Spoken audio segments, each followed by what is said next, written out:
Start of Chapter 6. On his return to New Haven, Salaar embarked on a new journey of his life. He remembered all the promises he had made, sobbing, tied to the tree that night in the horrendous and lonesome darkness of that jungle. He began to live in isolation from all the others, with the least contact or connection with anyone. "I don't want to meet you." He had always been outspoken, but none of his friends expected him to go to this extent.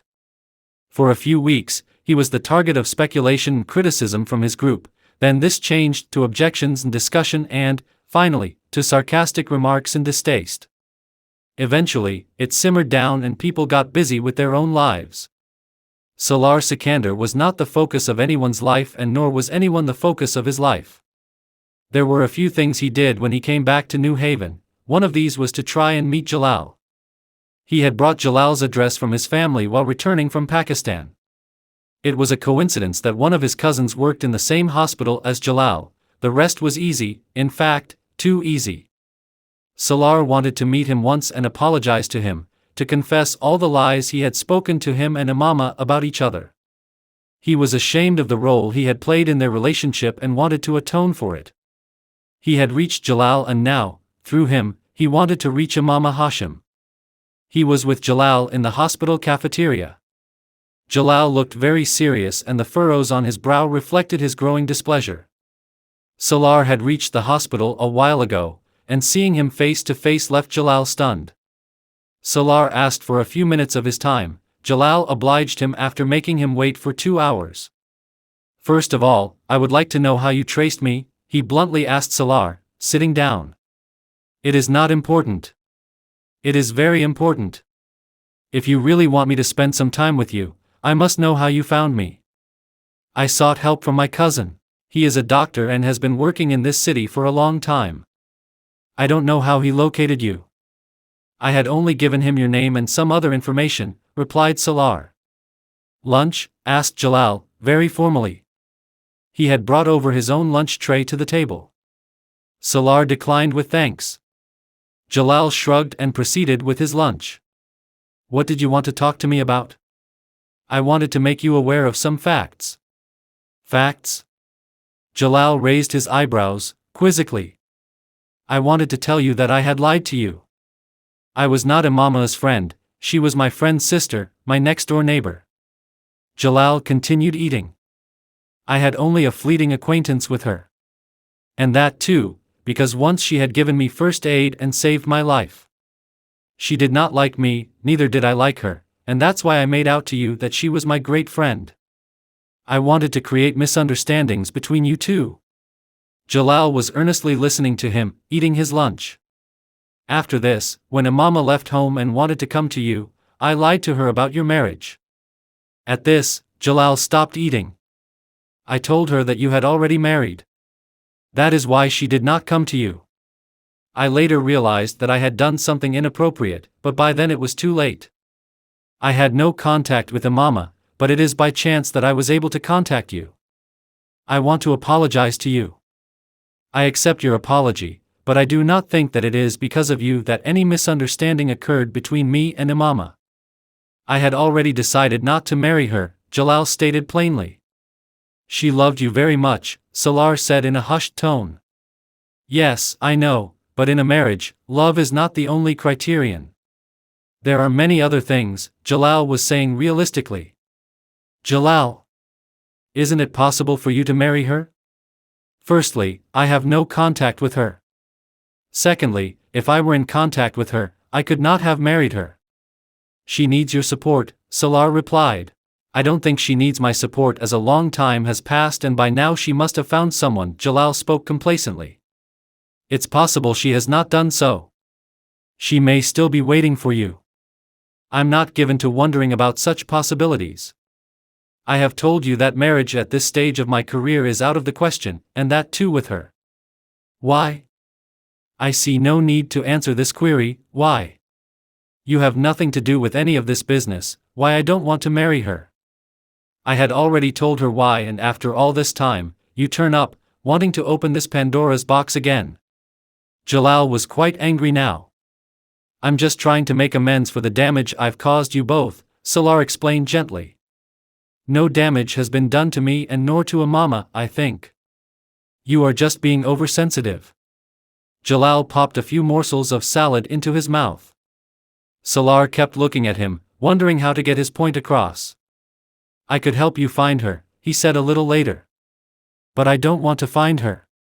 When I don't intend to marry her, then what's the point in looking for her? Salaar sighed deeply. Do you know what the cause of her leaving home was? Certainly, she didn't do it for me, Jalal interjected.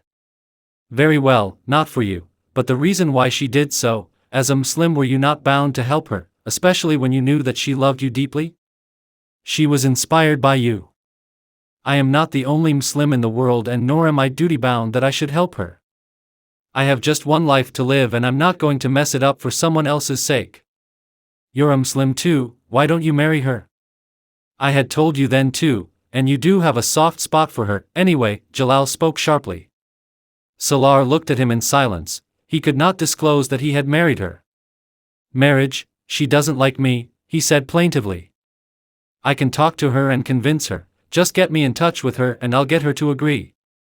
You're a good man, after all, and from a good family too, I suppose. A year and a half ago, you had a pretty fancy car, which means that you're quite well off. By the way, why are you here? Studying for an MBA. Then there's no problem, you'll find a decent job and you do have the money. What more do girls want? And Imama knows you, in any case. Jalal had solved the problem in a flash. The problem is with her knowing me, she knows me too well, thought Salaar as he looked at Jalal. She loves you, Salaar reminded him. That's not my fault.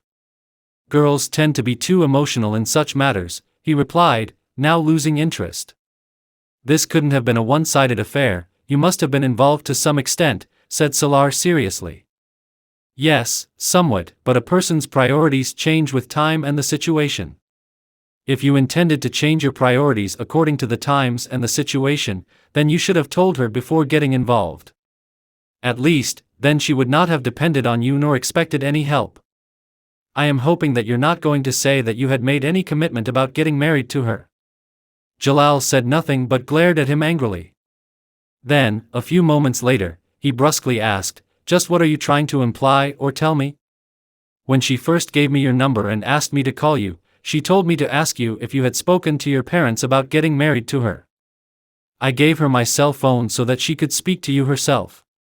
Certainly, before coming to Islamabad you must have told her that you'd speak to your parents about marrying her. You must certainly have expressed affection for her and then proposed. Jalal interrupted somewhat harshly. I did not propose to her.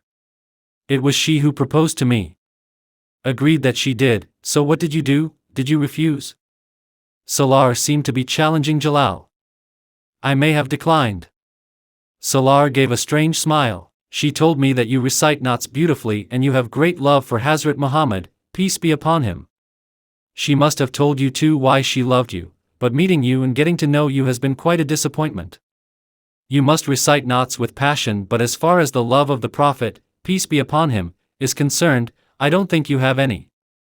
I'm not a very good being myself and don't know much about love, but I do know that one who professes love of Allah and his Prophet, peace be upon him, or gives such an impression to others cannot turn away from a hand stretched out for help, nor can he deceive others.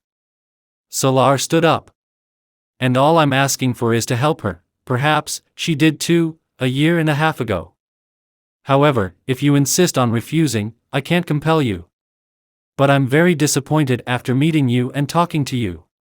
Salaar held out his hand to say goodbye, but Jalal ignored him. He kept glaring balefully at Salaar, his eyes filled with hatred. Goodbye, said Salaar, withdrawing his hand. Jalal just watched him walk out and mumbled to himself, it's an idiot's world out there. Once again, he turned to his lunch tray. He was in a foul mood. After the meeting with Jalal, he was finding it difficult to define his own sentiments. Should he stop being remorseful? Because Jalal had said that even if Salaar had not interfered, he would not have married Imama, and after speaking to Jalal, he realized that Jalal did not feel deeply towards Imama. But this was giving rise to new questions. He had met Jalal today. Had he spoken to Jalal like this a year and a half back, the effect may have been different. Then, his feelings for Imama may have been different, and, maybe, he would not have shown such indifference towards her, as he had done today. Salaar's mind alternated between relief and remorse. The second year of MBA passed off very peacefully. Apart from studies, he did little else. He would only talk about sports or discuss other topics with his class fellows, or else spend time with them on group projects. He would spend the rest of the time in the library.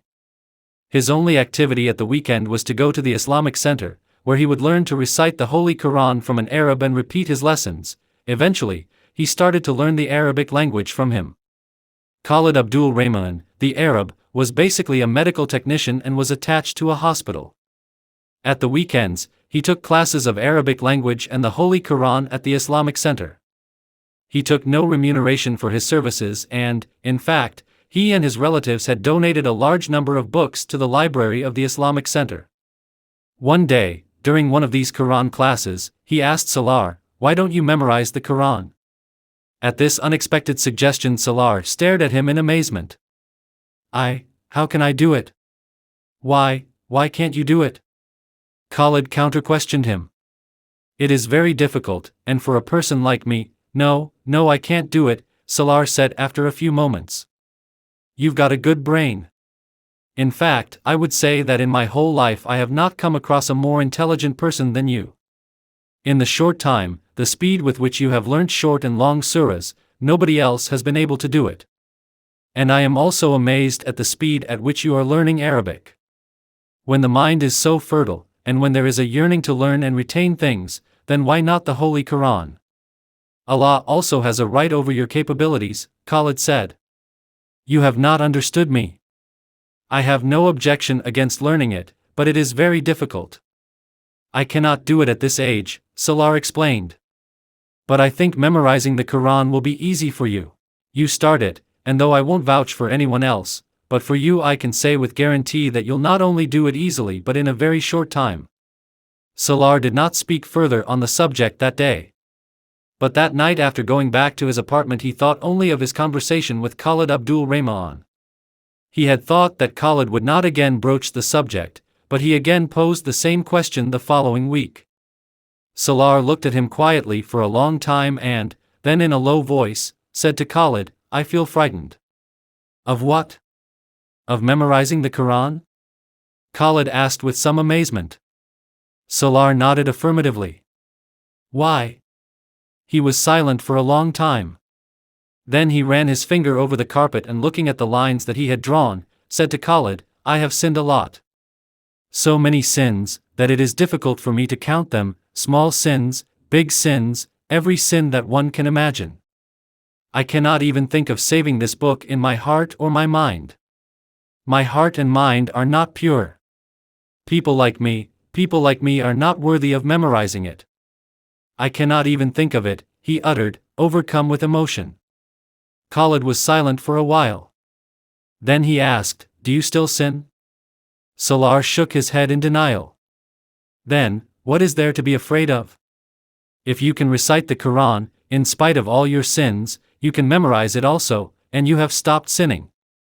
This is sufficient. If Allah does not want you to memorize it, you will not be able to, no matter how hard you tried, but if you are fortunate, you will. Khalid seemed to have fixed the problem in a trice. Salaar kept awake that night. After half the night was over, he opened the first chapter, trembling, and began to memorize it. As he did so, he realized that Khalid Abdul Rahman's words were true. He already knew a lot of the Quran by heart.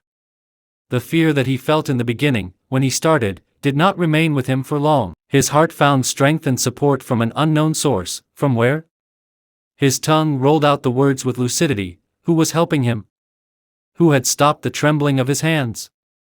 Why, some time before the morning prayers, he broke into tears, an outpouring, when, for the first time, he was able to completely recite what he had memorized in the last 5 hours.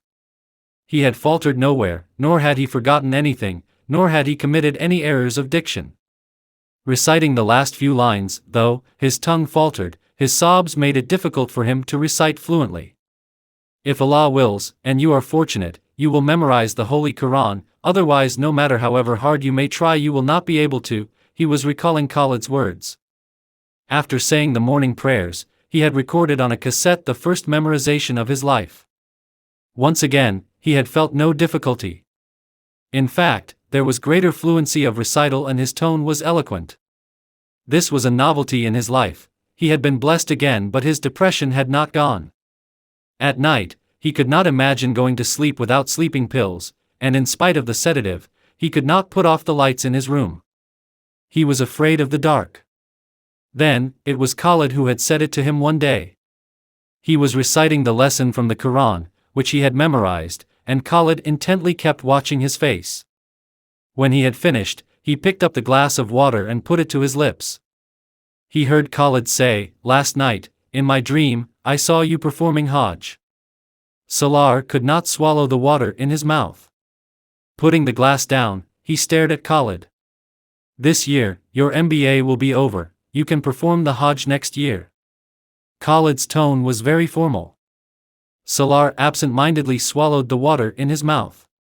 He could not question his proposal that day. In fact, he had no question. He had memorized the Holy Quran 2 weeks before the start of the final semester of his MBA. 4 weeks after the final semester, at the age of 23.5 years, he had performed the first Hajj of his life. Whilst going there or coming back, he had no notions of superiority, pride, envy, or anything else in his heart and mind. The people with him in the Pakistani camp were, perhaps, those who were fortunate. They were called to the pilgrimage because of their good deeds.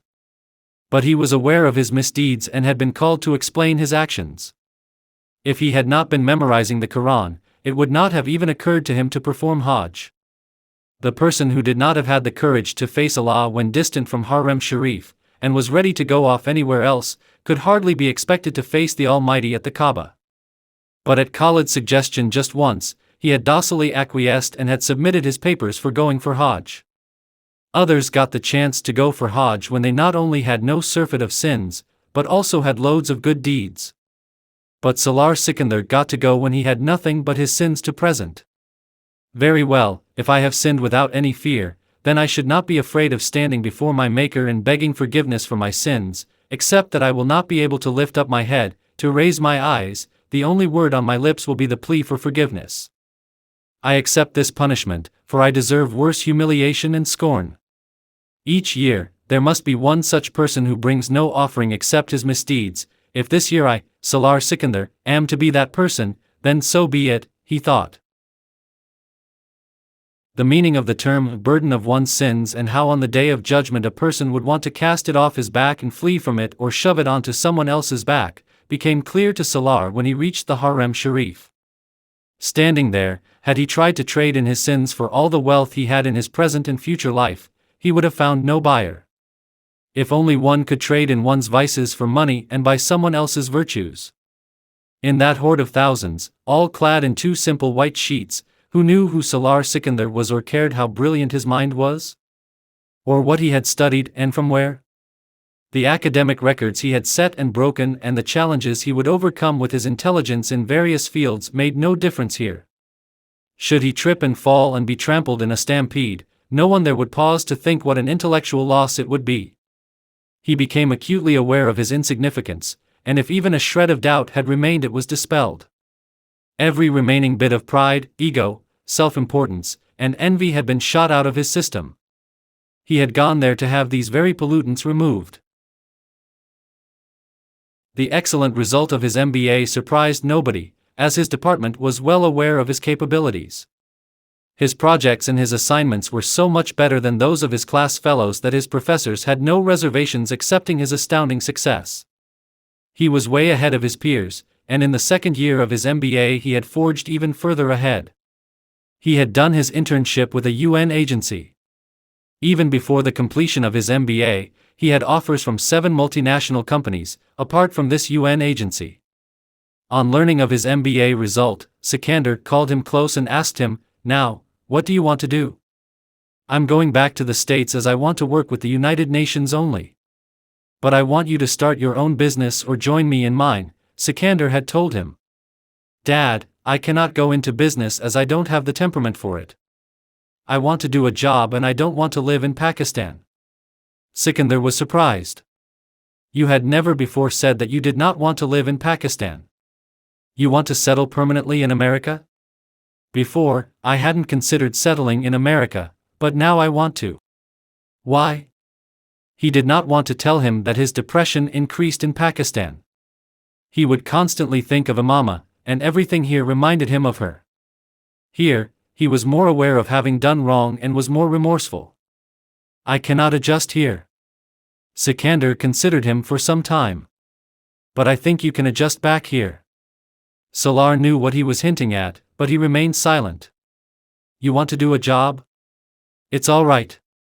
You work there for a few years, but later come back to look after my business. I am establishing all this for you people, not for others. He tried for some time to win him over and Salaar listened to him quietly. After a week, he was back in America and within a few weeks he had started on a job with UNICEF. He had moved from New Haven to New York. It was the beginning of a new life, but within a few weeks he realized that nowhere could he get away from his past. Even there, he could not forget her. His guilty conscience would not let him be. He began to work 16 to 18-hour days and did not sleep more than 3 to 4 hours. This intense regimen had, to a great extent, helped to restore him to normality.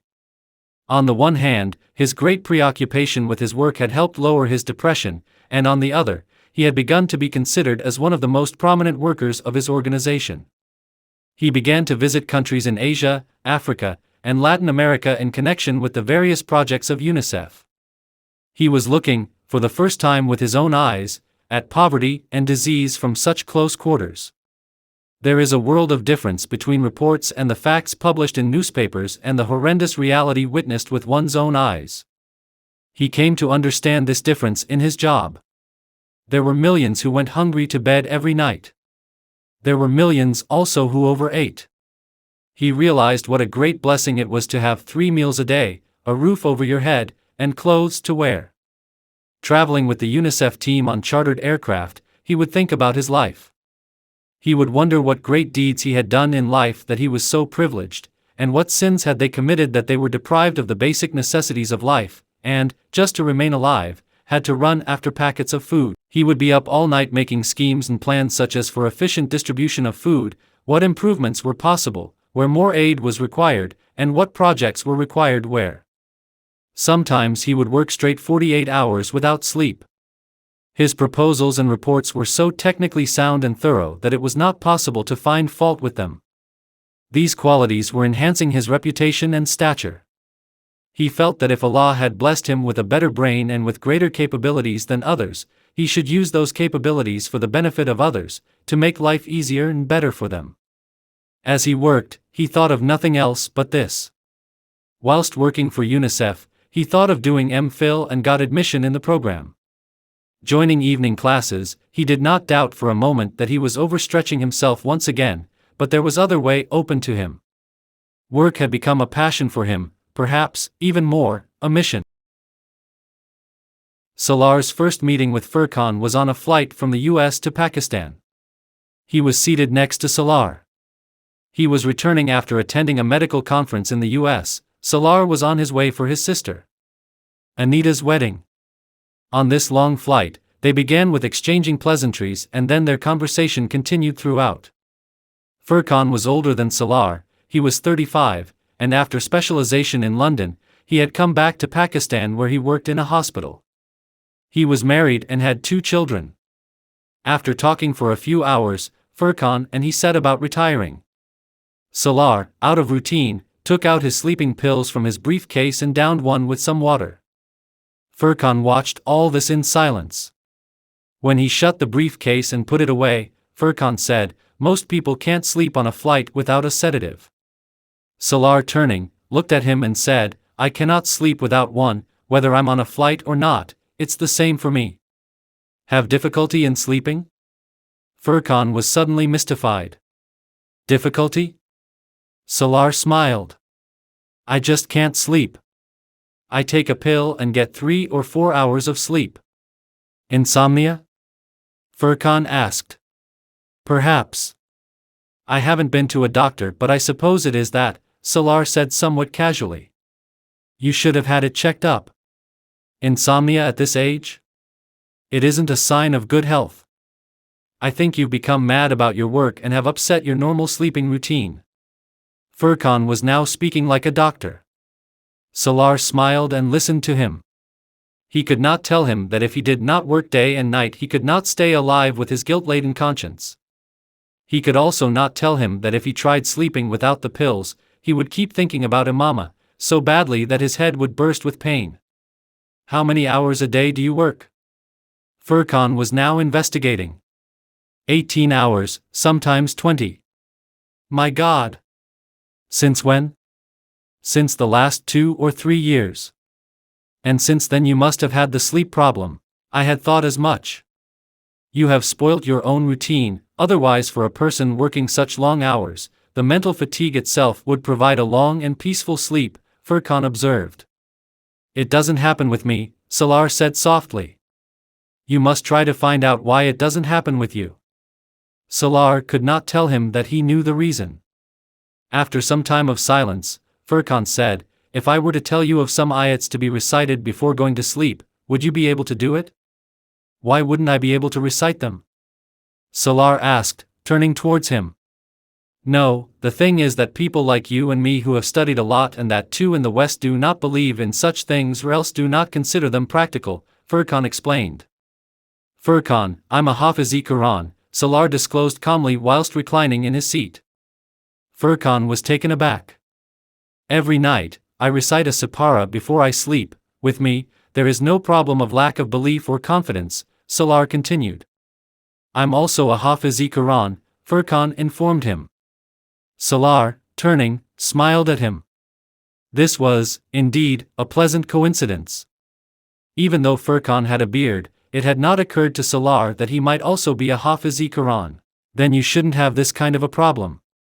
A person who recites the holy book before retiring and has problems falling asleep appears strange to me. Salaar heard Furqan babbling. Now, he was involuntarily slipping into sleep, and he closed his eyes. Do you have a problem? He heard Furqan ask. If he had not been under the influence of the sedative he would have smiled and shrugged off the question, but he could not do so in his state of mind. Yes, I have a lot of worries. I do not have peace of mind. I feel as though I'm constantly traveling in a desert, and I'm relentlessly pursued by remorse and guilt. I'm in search of a savior, the perfect mentor, who would release me from this misery, who would show me the road to salvation. Furqan was watching his countenance. Even though Salaar's eyes were closed, yet he could see the moisture escape from the corners of his eyes. He was somewhat incoherent and his voice faltered. He was speaking involuntarily under the influence of sleeping pills. He had become quiet and Furqan did not question him further. His very regular breathing indicated that he had slipped into the realm of sleep. Their exchange of views continued after he woke up sometime later. Furqan did not refer to Salaar's words spoken as he had drifted off into sleep.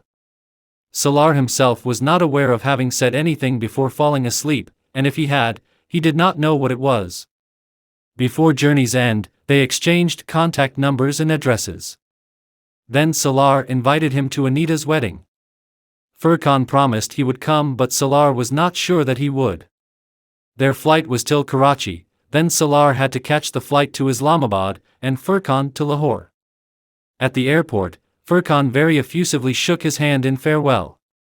Anita's wedding was 3 days later and Salaar had a lot of work to do in those 3 days, some wedding-related and some his own. The next evening, he was surprised to receive a call from Furqan. They talked for 10 to 15 minutes and, before putting the phone down, Salaar once again reminded him of Anita's wedding. You needn't remind me, I remember it very well. Besides, I'm going to be in Islamabad this weekend. I have to go look at my school in the village. The school building is being added to, and in this connection, so this time my stay in Islamabad will be somewhat long. Salaar heard him with interest. Village, school, what do you mean? I'm running a school there, in my village. Furqan mentioned one of the rural areas near Islamabad. In fact, I've been running this school for several years. What for? What for? The question surprised Furkan. To help people. Why else? Is it charity work? No, it is not charity work. It is my duty. I'm not doing anybody a favor. Furkan changed the topic. No more was said about the school, and the call ended. Furkan did come for Anita's wedding. He stayed there for quite some time, but Salaar became aware that he appeared surprised. Your family is quite westernized. Salaar immediately understood the cause his discomfiture and surprise. I had thought that your family would be somewhat conservative because you told me that you were a Hafiz-e-Quran and your lifestyle appeared humble, but coming here, I'm surprised. There's a lot of difference between you and your family. I think you're the odd one out. He himself was rather amused at his last observation. They were now near Furkan's car. I memorized the Quran only 2 years ago. And I've become the odd one out only since the last 2 or 3 years. Before that, I was even more westernized than my family, Salaar clarified. You memorized the Quran only 2 years ago? During your studies in America? I can't believe it. Furkan shook his head in disbelief. How long did it take you? About 8 months. Furkan was speechless for quite some time and kept looking at him in disbelief. Then he took a deep breath and his attitude softened. Allah has been exceptionally kind to you, because, from what you've told me, it is not easy work. On the flight also, I was much impressed by your achievements, because the position you are holding in UNESCO at your young age, nobody else can. He again very warmly shook Salaar's hand. For a few moments, Salaar's face changed color. Allah's exceptional kindness. If I were to tell him what I've been doing all my life, he would. Salaar thought shaking hands with him. The other day you were speaking about some school. Salaar intentionally changed the topic. You don't live in Islamabad? I do live in Islamabad, but I have a village, my ancestral village.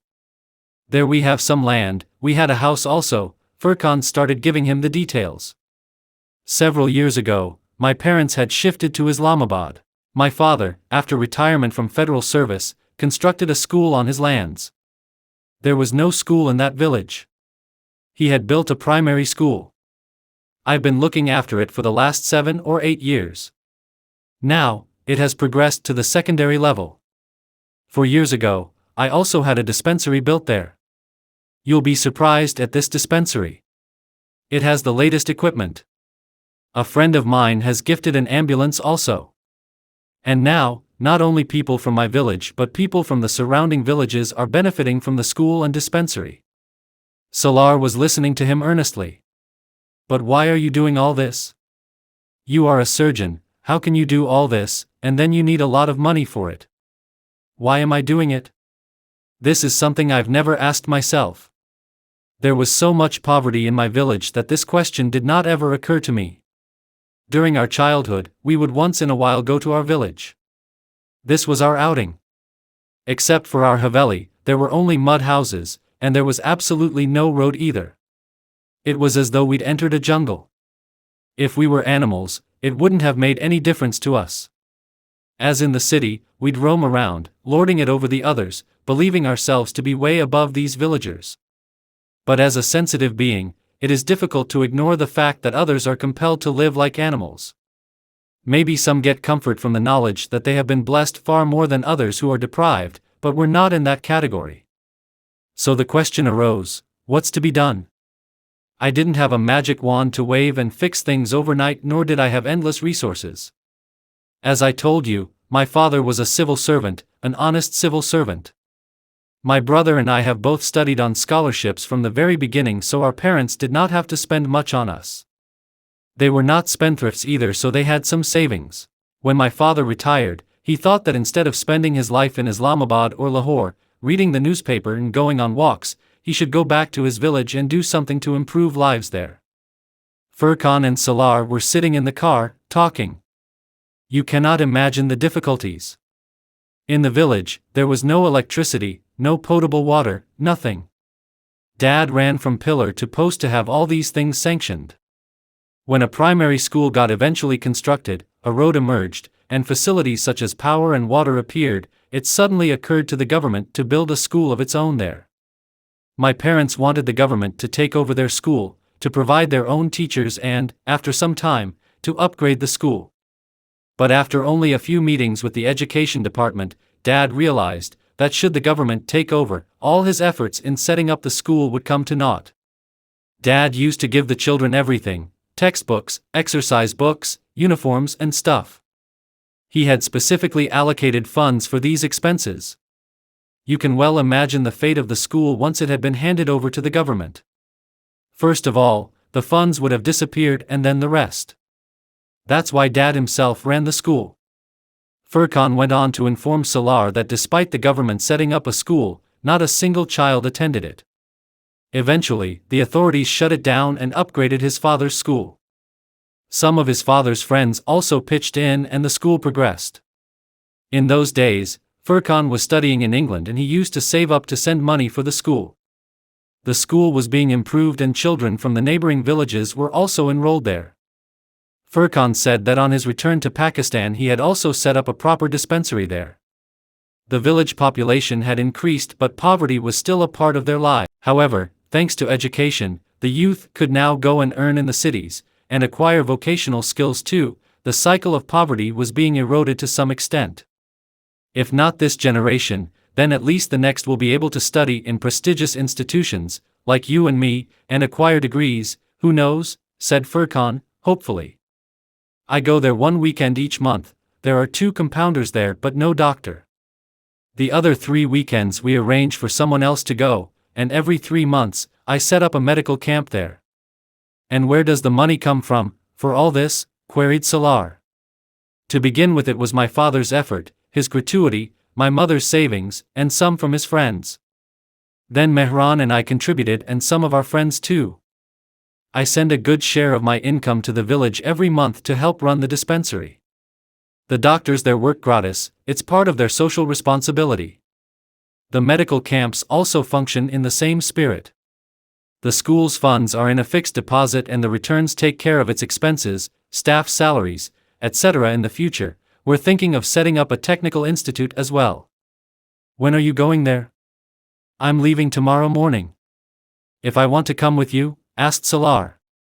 Most welcome, but isn't the wedding reception taking place tomorrow? You'll be busy here, Furkan reminded him. That's at night. I'll be free all day. Will it be hard to get back by the evening? Salaar asked. Not at all, you can get back quite easily. It's just that we have to leave quite early in the morning, if you want to spend time there. Otherwise, you'll be quite tired by the end of the day, said Furkan. I won't be tired. You've no idea of the kind of trips I've made and the places I've seen with the UNICEF teams. I'll be ready after the Fajr prayers, just tell me the time. 5:30. Okay. Just give me a call on my phone when you leave home, and buzz the horn a couple of times, I'll be out. Salaar then bid him goodbye and went in. The next morning, Furkan was there on the door. Salaar came out at the first call and they were on their way. Why did you return to Pakistan when you could have advanced much in England? Asked Salaar, out of the blue. They were half an hour out of the city, speeding along their way to the village.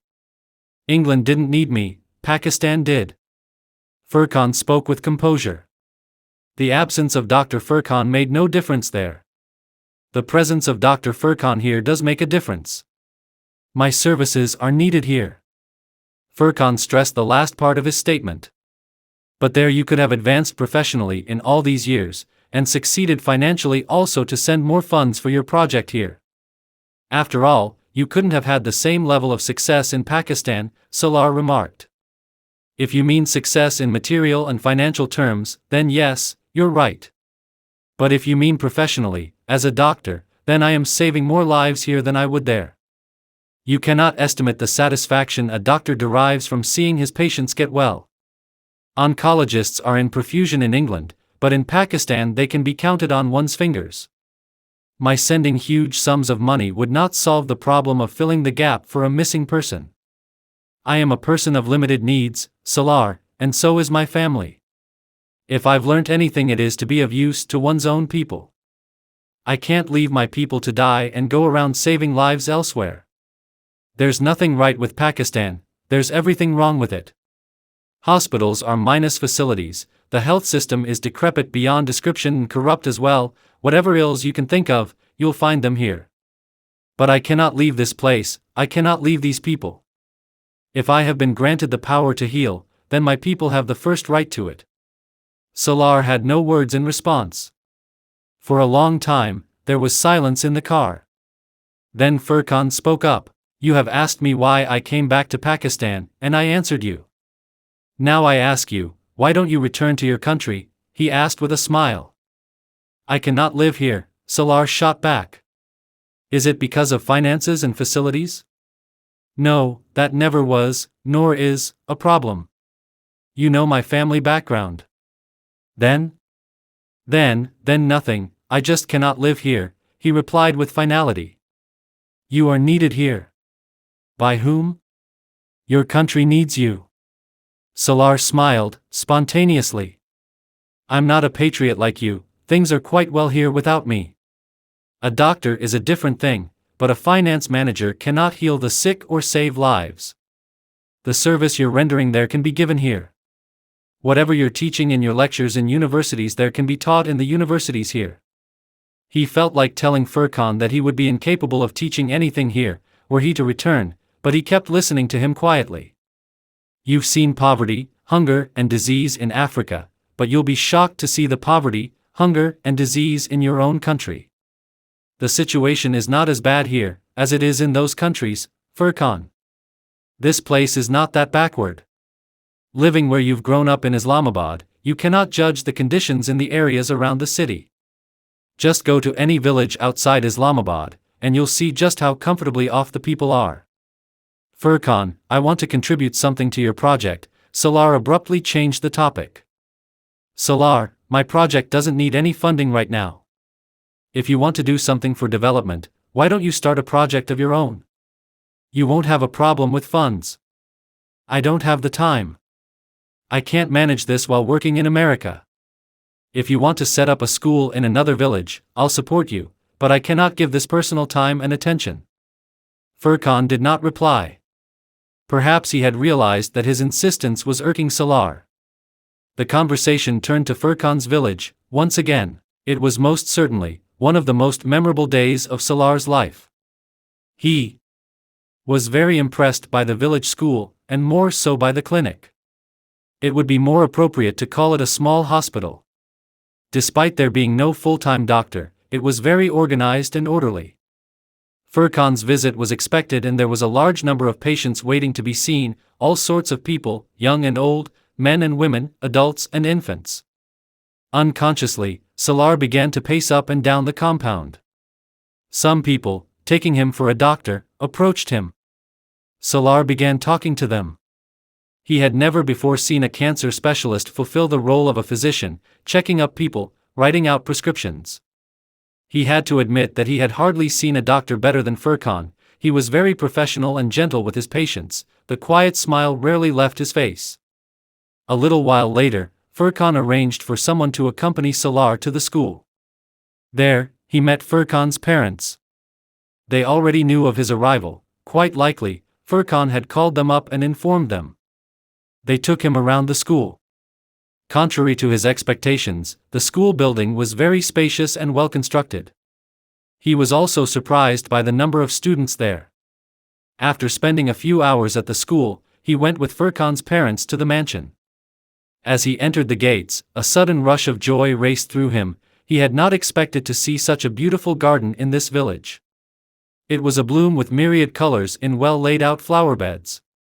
A beautiful garden, very artistic. He could not help express his admiration. This is Shakil Sir's passion, said Furqan's mother. Mine and Nashin's, added his father. Nashin? Salaar asked. Furqan's wife, the artistic touch is hers, his father smiled. Ah yes. Furqan told me his family's in Lahore, Salaar seemed to remember.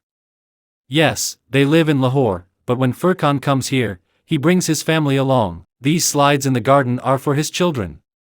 Nashin's a doctor too, but she's not practicing as the children are too young. She also goes to the village clinic with him, but she's not here now as her brother's getting married. Salaar looked around as he listened to his host. He had come to the mansion for lunch and was hoping that Furkan would join them. When lunch was served, he asked about Furkan and was told that he did not take a break.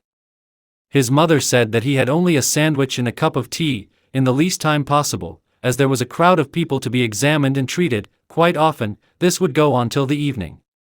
They continued to converse as they ate. Furkan's father was in the finance division and had retired at grade 20. When he learnt that Salaar's professional interest was also finance, he became quite animated. Talking to him, Salaar did not notice the passage of time. He spoke to him about the school. We really don't need anything for the school right now.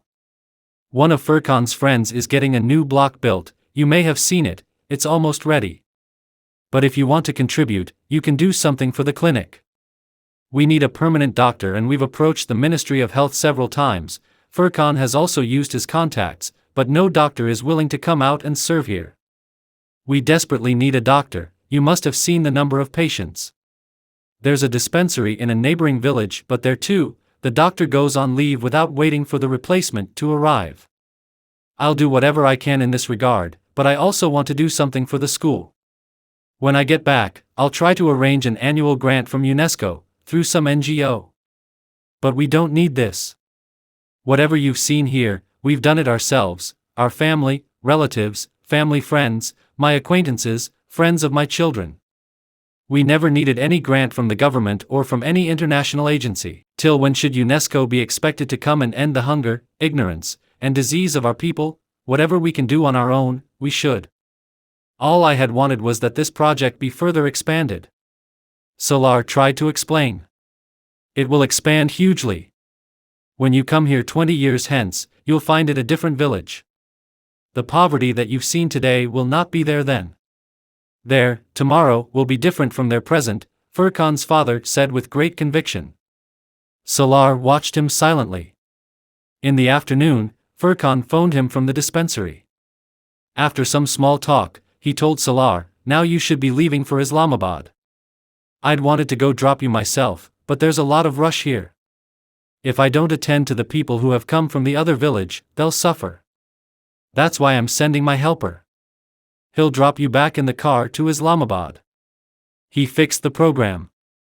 Okay, replied Salaar. Before you leave, come and see me at the dispensary, Furkan said, putting down the phone. Salaar had tea with Furkan's parents. By then the car had arrived and he drove to Furkan's. The morning rush had decreased, and now there were only 25 to 30 people left. Furkan was examining an old man. Seeing Salaar, he smiled.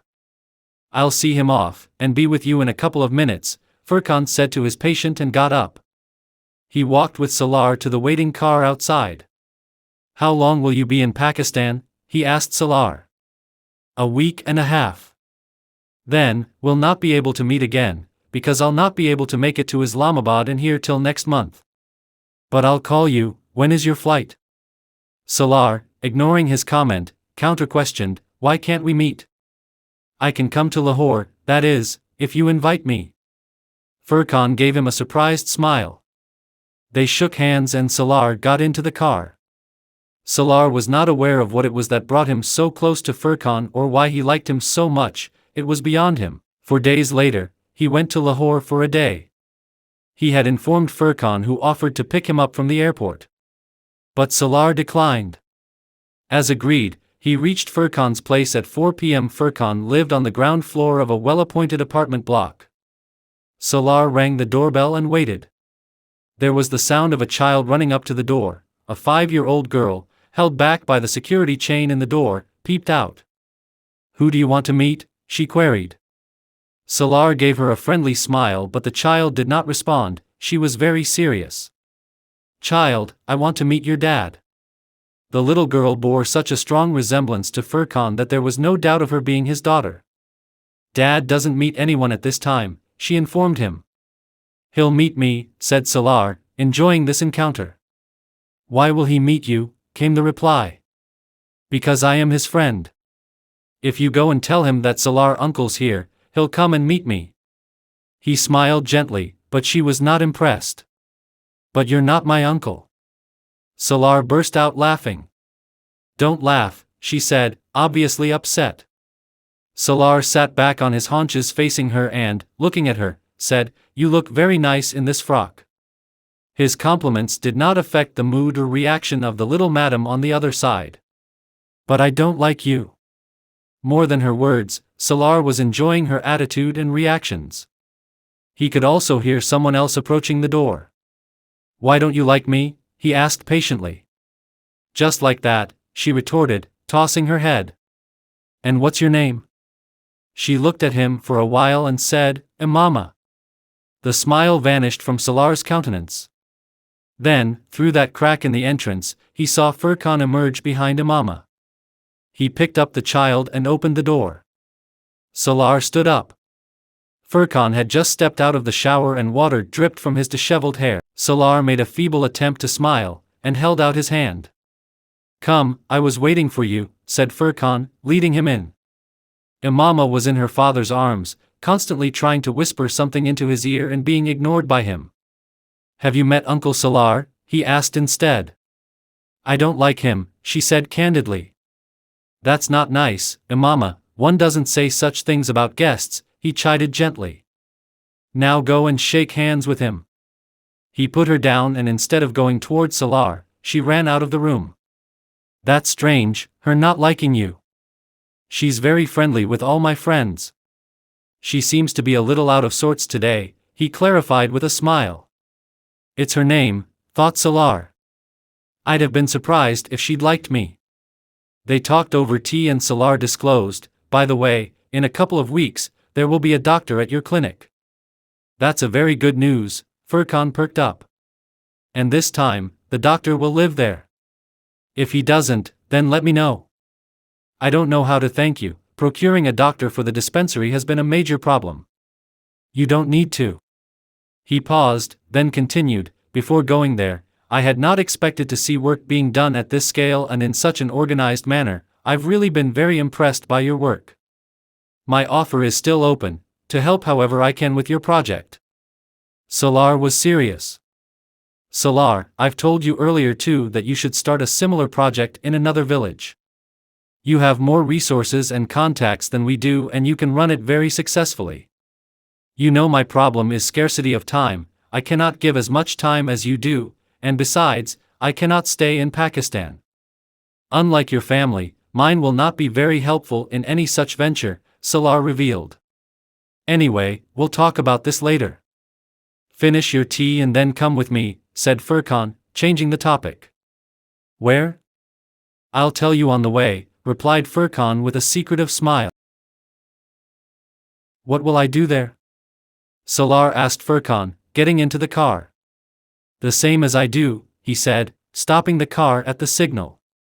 And what do you do there? You can see that when you get there. Furqan was taking him to one Dr. Syed Sibte Ali, whom he used to meet himself. He was a religious scholar and Salaar was not interested in religious scholars. In the last few years he had seen so many of them, and in their true colors, that he did not wish to waste his time on them. Frankly speaking, Furqan, I'm not the type you're imagining me to be. He spoke after remaining silent for some time. What type? Furqan turned and faced him. The same, of spiritual leaders and followers or oaths of loyalty etc., or whatever you make of it. He spoke very candidly. That's why I'm taking you there. You need help. Salaar shot him a look of surprise, but he was looking at the road. What kind of help? If a Hafiz-e-Quran, after reciting a Sipara at night is unable to fall asleep without the aid of sleeping pills, then there is, indeed, something wrong somewhere. Several years ago, I had also gone into deep depression. My mind was a morass. Then, someone took me to Dr. Sir and I've been going to him for the last 8 to 10 years. Meeting you, I realized that, like me, you also needed help, guidance, Furqan said softly. Why do you want to help me? Because my faith tells me that you are my brother, he said, turning the corner. Salaar turned his head away from him and looked ahead. He had nothing more to say to him. He was not interested in religious scholars. Every scholar was a genius in portraying his own sect as the loftiest. Every scholar was proud of his knowledge. Every scholar felt that only he was good and the others were bad. I am all-knowing and the others are wanting.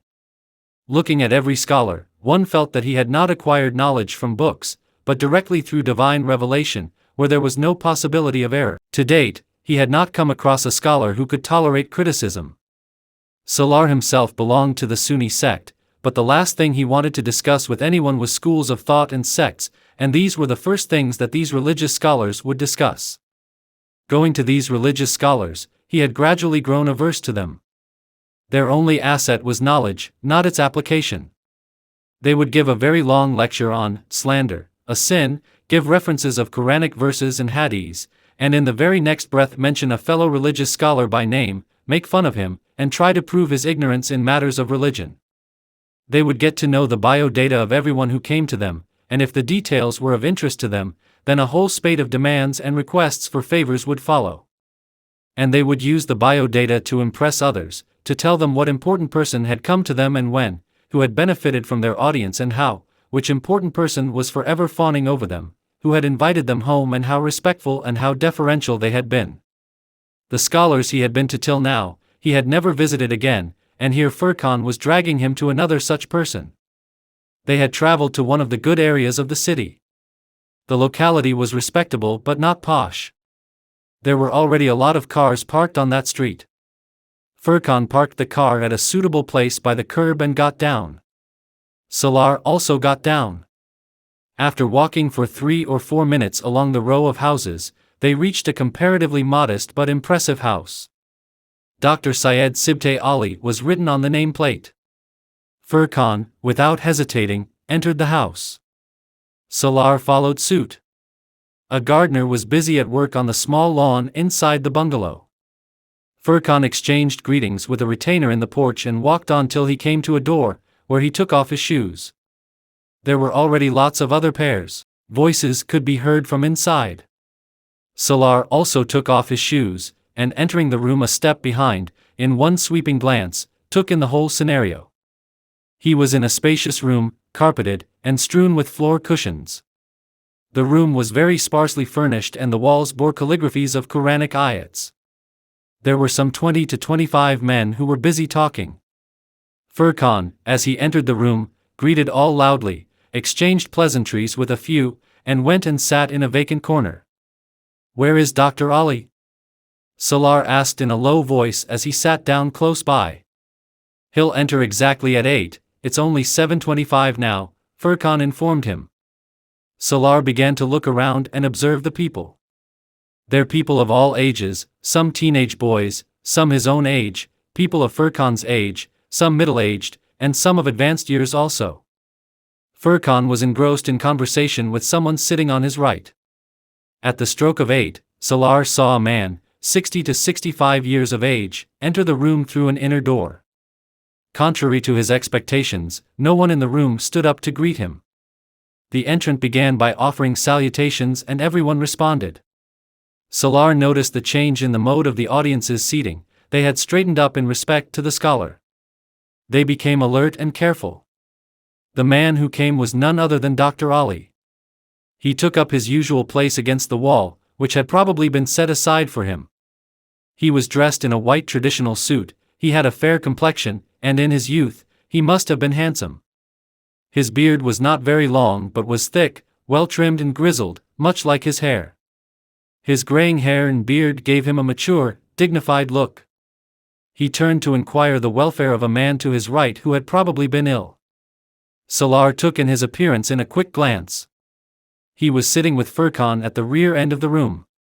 Dr. Ali commenced his lecture. He spoke eloquently in a well-modulated voice. There was complete silence in the room, the audience did not even stir. From the introductory sentences of Dr. Ali's speech, Salaar realized that he was in the presence of an extraordinary scholar. A human being passes through several ups and downs in his life.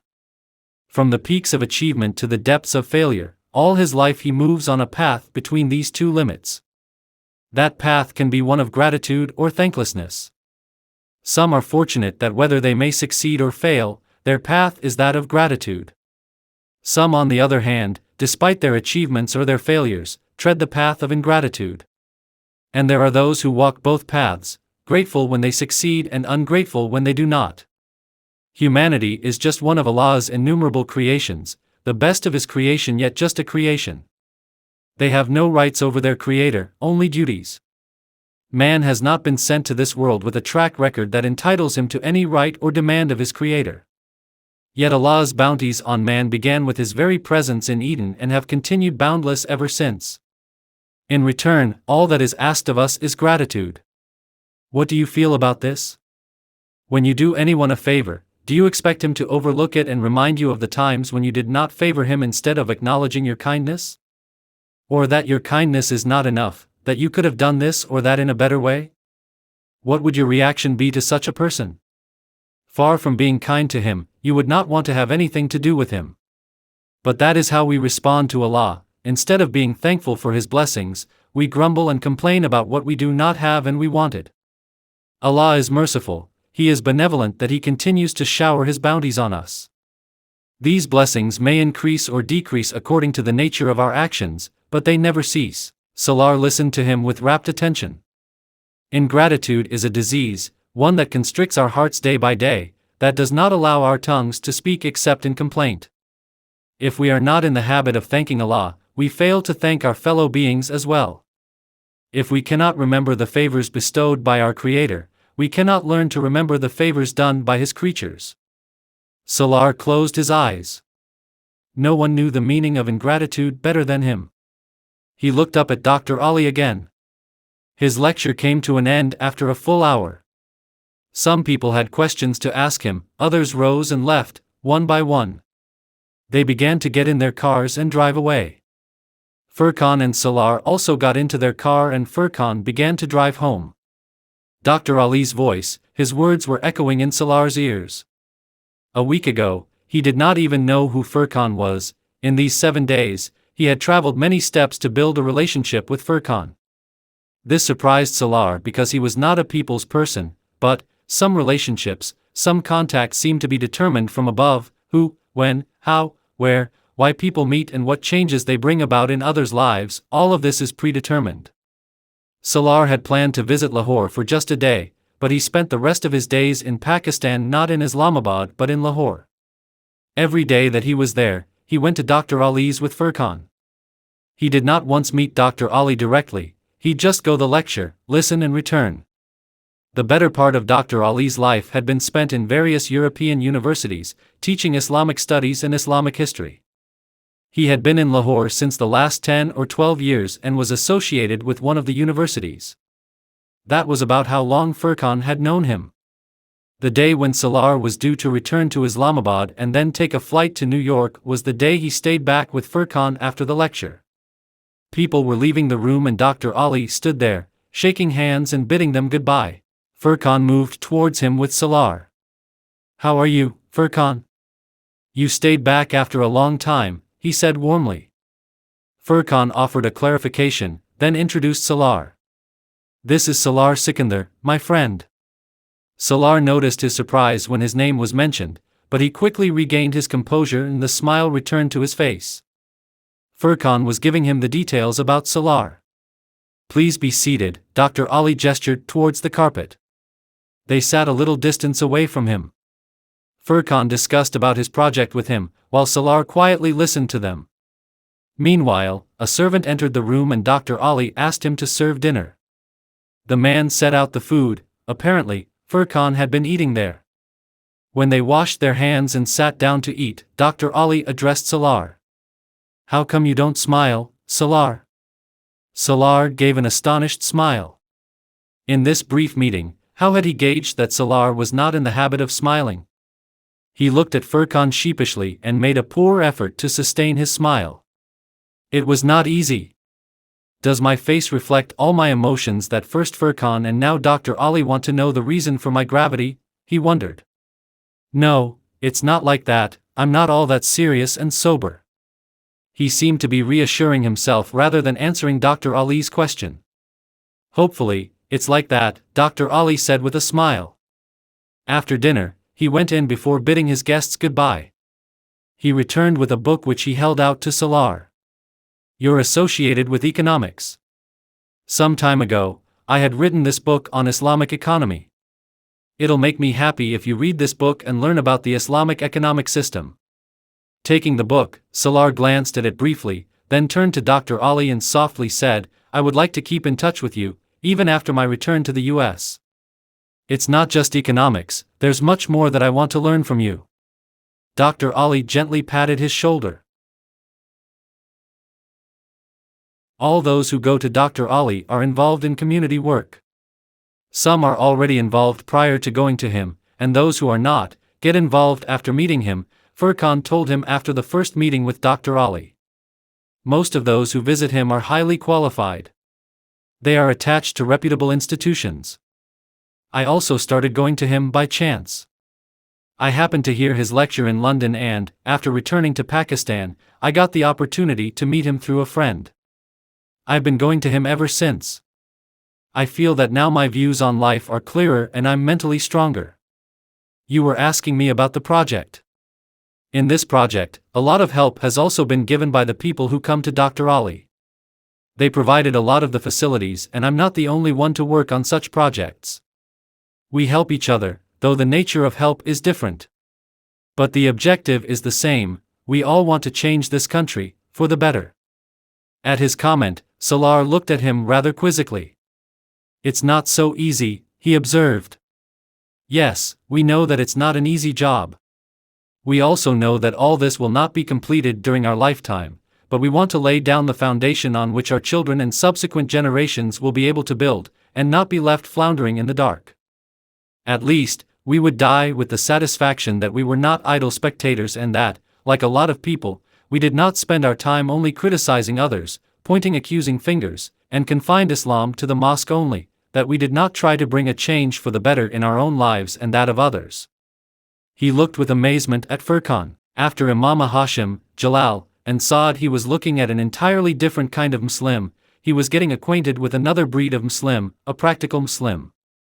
A Muslim, who belonged to both this world and the spiritual one as well, who knew the middle path between the two extremes, and who knew how to tread this path.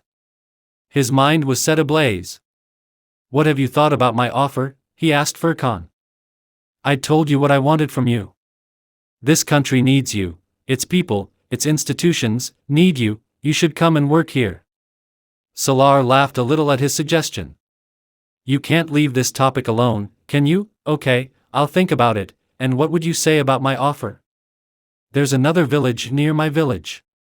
It's in the same bad shape as my village was 10 or 15 years ago.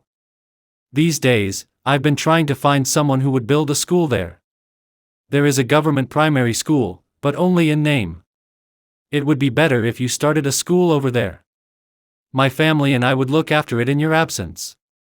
We'll also help you in establishing it, but you'll have to run it yourself, and also, just providing the money will not be enough," Furqan said after some thought. "Can you go with me there tomorrow?" Salaar asked, somewhat pensively. "But your flight is tomorrow morning. I can go a couple of days later. Once I leave, it'll not be possible for me to return soon, and I want to start this work before I go," he told Furqan, who nodded approvingly. They flew to Islamabad that night and went straight to Furqan's village the same night. After staying the night in the village, he went with Furqan at the crack of dawn to the other village. Till noon, they talked to the people there and looked around. Salaar was amazed at the condition of the school there, it was anything but a school. Furqan was not shocked like Salaar, as he was already aware of the conditions there. He used to have medical camps set up twice or thrice a year in different rural areas, and he was better acquainted than Salaar with village life and conditions. Furqan had to return by the evening flight to Lahore, and they left for Islamabad at about 2 in the afternoon.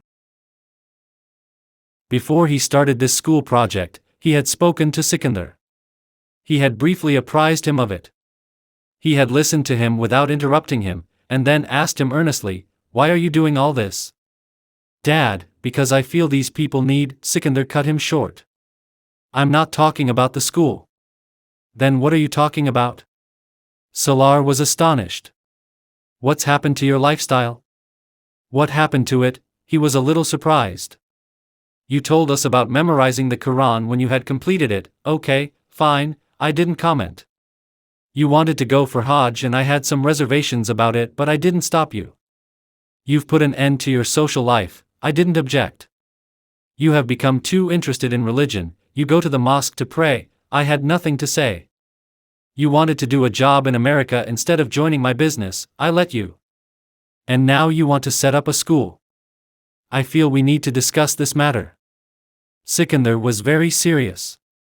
Have you any idea that your lifestyle will make us unacceptable in our social circle?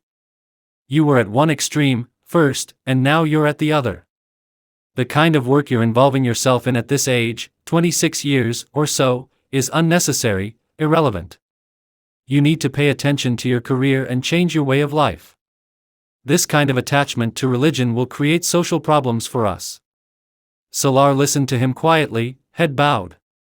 And not just for us, but for you too, just consider what impression you're giving others. When we, or you, decide your marriage to a nice girl from your own background, this religious obsession will be a hurdle. No one will hand over their daughter just in view of Sikandar's name or your qualifications. And to top it all, when others of your age are furthering their careers, you're involved with social work, you do enough of that with UNICEF, so there's no need to make it part of your personal life too. The money you're wasting on this school and the villagers should be saved up to provide a comfortable life for your future generations. Spend it on yourself, you have only one life to live. Why have you inflicted this octogenarian outlook on yourself? You had a bad experience, it's over, you've learned your lesson, but that doesn't mean that you stop enjoying life. He stopped to look at Salaar. Do you get what I mean? I haven't given up life for religion, Salaar said. You talk about leading a balanced life, that's just what I am doing. You know very well where I stand in my career, you're aware of my performance. I know, and that's what I mean, that if you did not get involved with these sort of activities, you can progress further still, Sikandar replied. I cannot progress anywhere else. If you think that I'll scale the Mount Everest of my profession by giving up all this, then you're mistaken. He paused. Think about your future, about getting married. Who'll accept you if you have this sort of an approach to life? I've thought about it, Dad. I don't want to get married. Sikandar laughed out. That's childish, that's what they all say. You should remember your adventure, he said. Salaar knew what his father meant. For a while, he could not answer him, not even that it was the adventure that led to this decision. Then he quietly said, I remember. I'm already a misfit in your social circle, he continued, and I'm not trying to make a place for myself here. Nor do I want to set up any new relationships in this circle. I don't care if others or my own siblings mock me or have fun at my expense. I'm mentally prepared for all of this. Let me begin this project, Dad. I have enough funds for it, it won't throw me out on the streets. Some people are physically unwell, so they go to a doctor for treatment. Some are spiritually ill, they do what I am doing, what I want to do. I can buy all I want with the money I have, but I cannot buy peace of mind. For the first time in life, I am investing this money to get mental peace. Perhaps, I will find it. Sikandar did not know what to say to his son. On his return to New York, he again became totally engrossed in his work. The only difference was that now he was in constant touch with Furqan and Dr. Ali in Pakistan. Furqan kept him regularly informed about the progress of the school. This sort of work was part of his job at UNICEF and it was very well compensated too. But it was different doing this in Pakistan and that too with one's own resources. Those who knew the Salaar Sikandar of the past could not believe him now, he couldn't believe it either that he could ever think of doing such work. Drawing money from his account for his project, he realized that it was well within his means. In the last 3 years, his expenses had reduced considerably.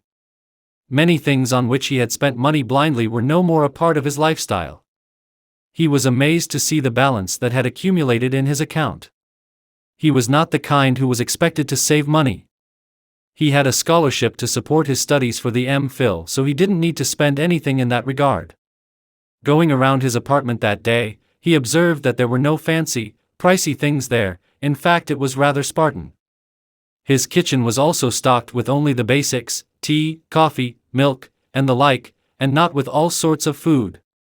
As it happened, he spent little time at home except to sleep there. For going to work, he had enough formal clothes and was not very particular either. He clearly remembered the last time he had bought anything for himself. Apart from his colleagues at UNICEF and some old university friends, he hardly knew anyone in New York. Or maybe, he consciously limited his social circle, and that too was a ceremonious sort of relationship. The only thing he spent money on was books. So if with this lifestyle, he had a tidy bank balance, it was no surprise: office, university, apartment, there was nothing more to his routine.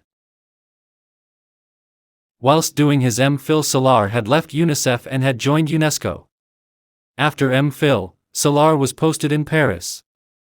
Prior to this, he was working in a field office, but now he was getting the opportunity to work at the UNESCO headquarters. In the past few years, he had been to Paris, from time to time, in connection with the projects he was working on, but now he was going to stay there for a long time. He was going from familiar surroundings to a strange place where he did not even know the language. In New York, he had a lot of friends, but here there was nobody whom he knew well. As in UNICEF, he plunged into his work here too, but the school he had started in the rural area of Islamabad remained on his mind. Sometimes he would wonder why, in spite of being so closely attached to education in his job, he, unlike Furkan, had not thought of setting up a school. If he had thought of doing so several years ago, perhaps, today the school would have been well established. "I do not have much love for Pakistan, nor do I feel great affinity towards it," he had told Furkan in their very first meeting. "Why?" Furkan had asked him. "I can't tell you why, but only that I don't have any special feelings for Pakistan," he had replied, shrugging his shoulders. "In spite of knowing that it's your country?" "Yes, in spite of knowing that." "You have special feelings for America, you love America?" Furkan had asked. "No, I have no feelings for America either," he replied with detachment. Furkan looked at him in amazement. "Basically, I don't believe in nationalism," he explained, seeing Furkan's amazed look. "Or, perhaps, I find it difficult to nurture love for the place where I live. Tomorrow, if I move to a third country, I won't even miss America." "You are a very strange person, Salaar," Furkan exclaimed. "Is it possible that a person should have no feelings towards his own country or towards the place where he lives?" Furkan did not believe him, but he had not said anything untrue. After moving to Paris, he had not missed New York at all. Even going from New Haven to New York, he had no adjustment problems. He was a man for all seasons, he could settle anywhere. Salaar was in Pakistan attending a regional conference held under the auspices of the United Nations. He was staying at the Pearl Continental. He had to give lectures at an institute of business management and to settle with Furkan some matters pertaining to his school. It was the third day of his stay in Lahore. He had an early dinner and came out of the hotel for some work. It was 7:30 in the evening, and traveling on the Mall Road his car suddenly had a flat tire. The driver got down from the car and looked at the deflated wheel. He came over to Salaar's window and said, "Sir, there's no stepney. I'll get a taxi for you." But Salaar beckoned him to stop. "No, I'll hail a taxi myself," said Salaar, getting down from the car. He could see some taxis in a parking lot some distance away. Salaar was looking in that direction, when a car suddenly braked near him. The car came from the opposite direction, and Salaar, walking on the pavement, immediately recognized the man in it. It was Akif, and he was getting down from the driver's seat. Some years ago in Lahore, he was very much a part of his life. Akif and Akmal, he used to hang out with them mostly, and Akif was now meeting Salaar after several years. He had left them all. Even on returning to Pakistan or Lahore, he had never tried to contact them. They had repeatedly tried to contact him, but, in spite of their efforts, he had been successful in avoiding them. Now, after so many years, he had suddenly come face to face with him. Salaar became very tense. Akif approached him with great warmth. Salaar! I can't believe it's you. Where have you been hiding all these years? You had disappeared, just vanished. Where are you, pal, and what are you doing here? You've completely changed. Where's your mop of hair? When did you come to Lahore? Why didn't you inform me that you were coming? He bombarded him with questions, one after the other. He had not noticed Salaar's cold attitude. Before Salaar could reply, Akif shot again. What are you doing on the mall here? The car broke down and I was going to get a taxi, Salaar explained. Where are you going? I'll drop you, Akif said warmly. Oh no, I'll get a taxi, it's just here, Salaar said hurriedly. Akif would have none of it. Come on, get in, and he pulled him in. Salaar was perplexed, but though he acquiesced, he was getting quite upset. You'd gone to the States to study, and then I learnt that you'd got a job there. Now, how come you're back in Pakistan? Akif asked him, starting the car. Have you come to spend your holidays here? Yes, he replied very briefly so that he could extricate himself. What are you doing these days? Akif asked, driving the car. Working for an agency of the United Nations. Where are you staying here? At the PC. Why on earth at PC? You could have come to my place or called me. When did you arrive? Yesterday. Then you're coming with me to stay at my place. There's no need to go to the hotel. No, I'm going back to Islamabad tomorrow. Salaar lied with facility. He wanted to be rid of Akif. His presence was bothering him, or maybe it was the memory of the time spent with him in the past. If you're returning to Islamabad tomorrow, then come home with me. We'll have dinner together, Akif offered. I just ate about 10 minutes ago. Even so, come home with me. I'll introduce you to my wife. You're married? 3 years ago, and you? Akif asked. Have you married? No. Why? I was somewhat busy, that's why, Salaar replied. Good. You're still independent, Akif observed, taking a deep breath. You're lucky. Salaar made no comment. Akif, whilst talking, tried to take out a cassette from the glove compartment. His attention wavered, and inadvertently, a lot of stuff fell out into Salaar's lap and at his feet. Too bad, exclaimed Akif. Salaar bent down and started picking up the things, and Akif switched on the light in the car. As he was putting them back, he was shocked.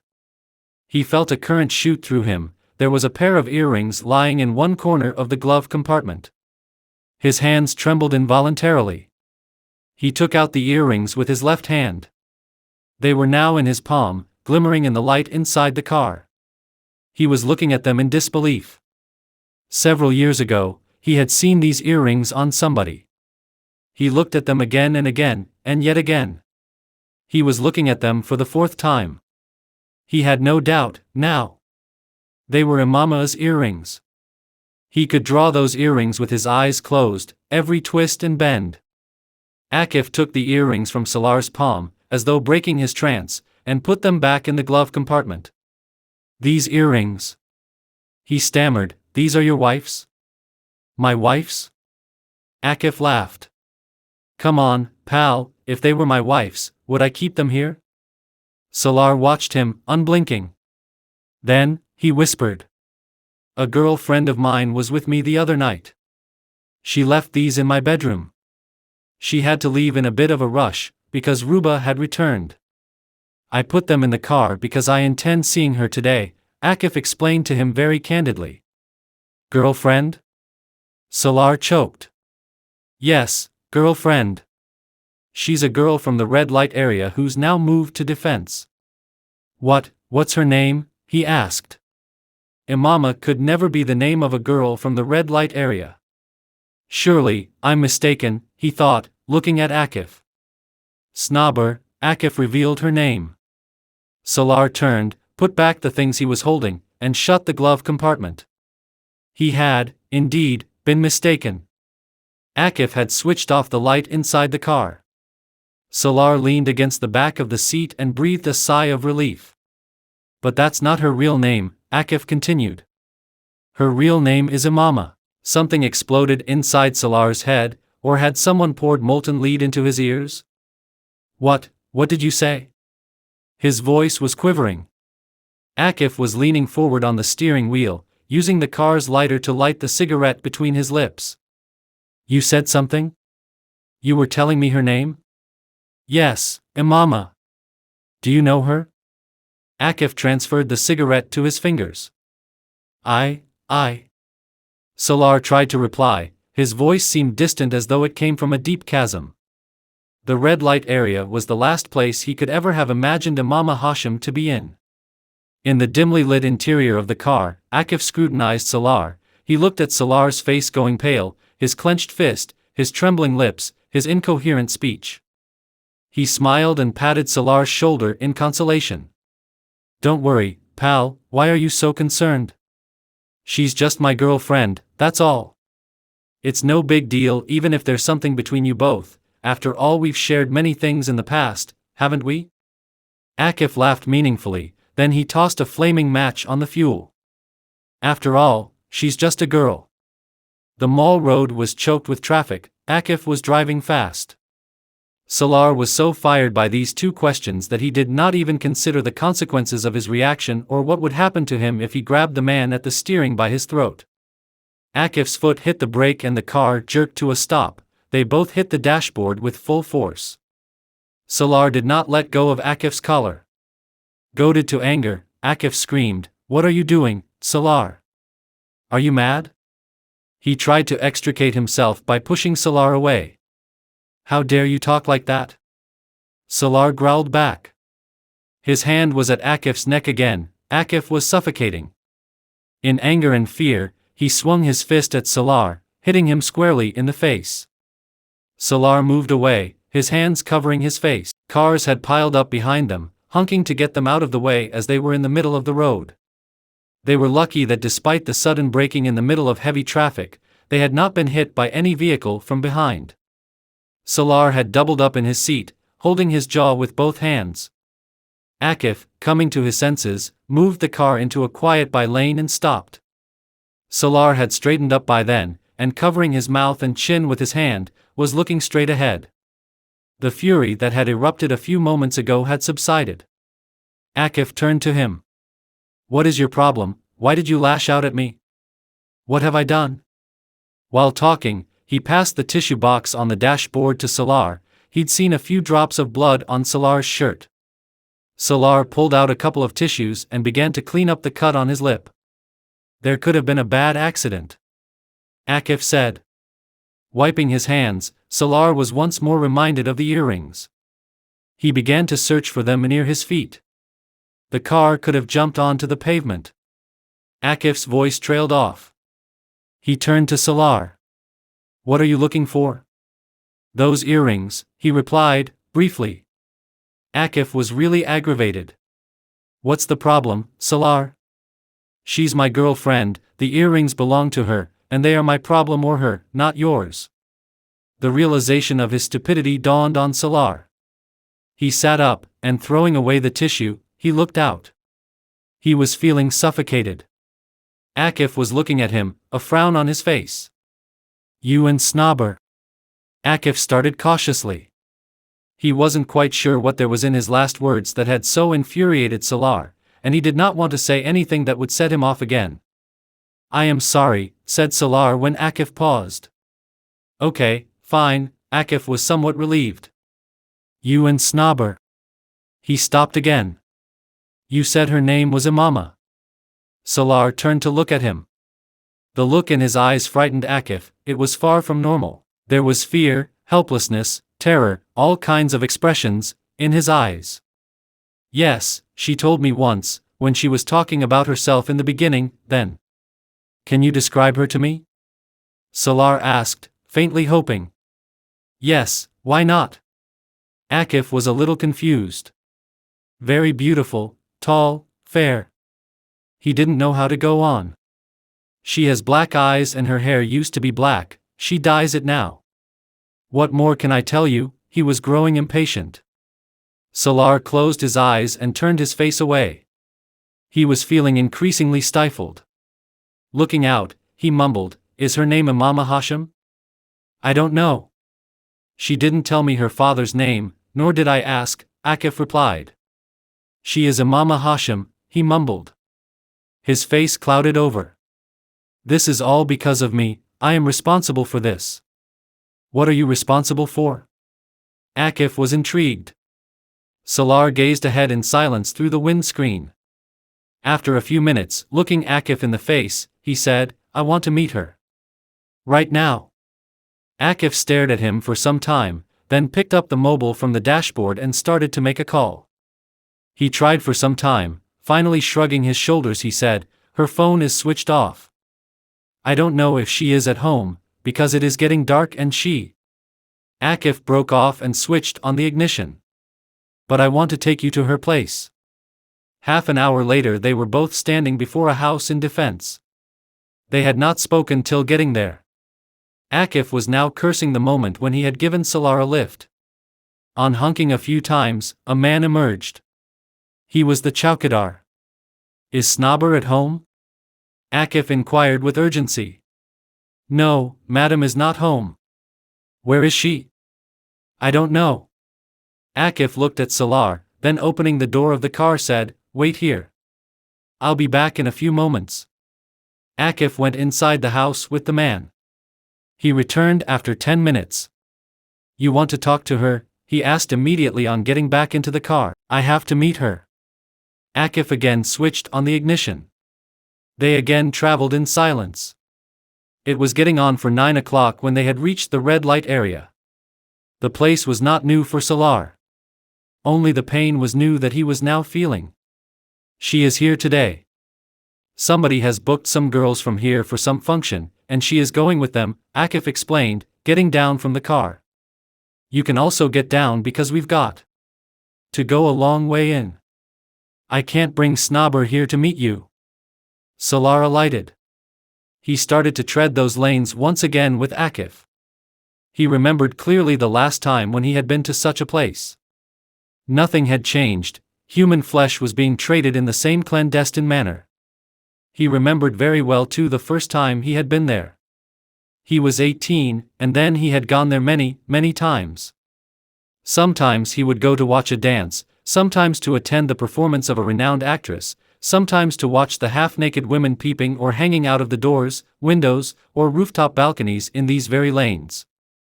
He would experience a strange sense of happiness, passing through these lanes.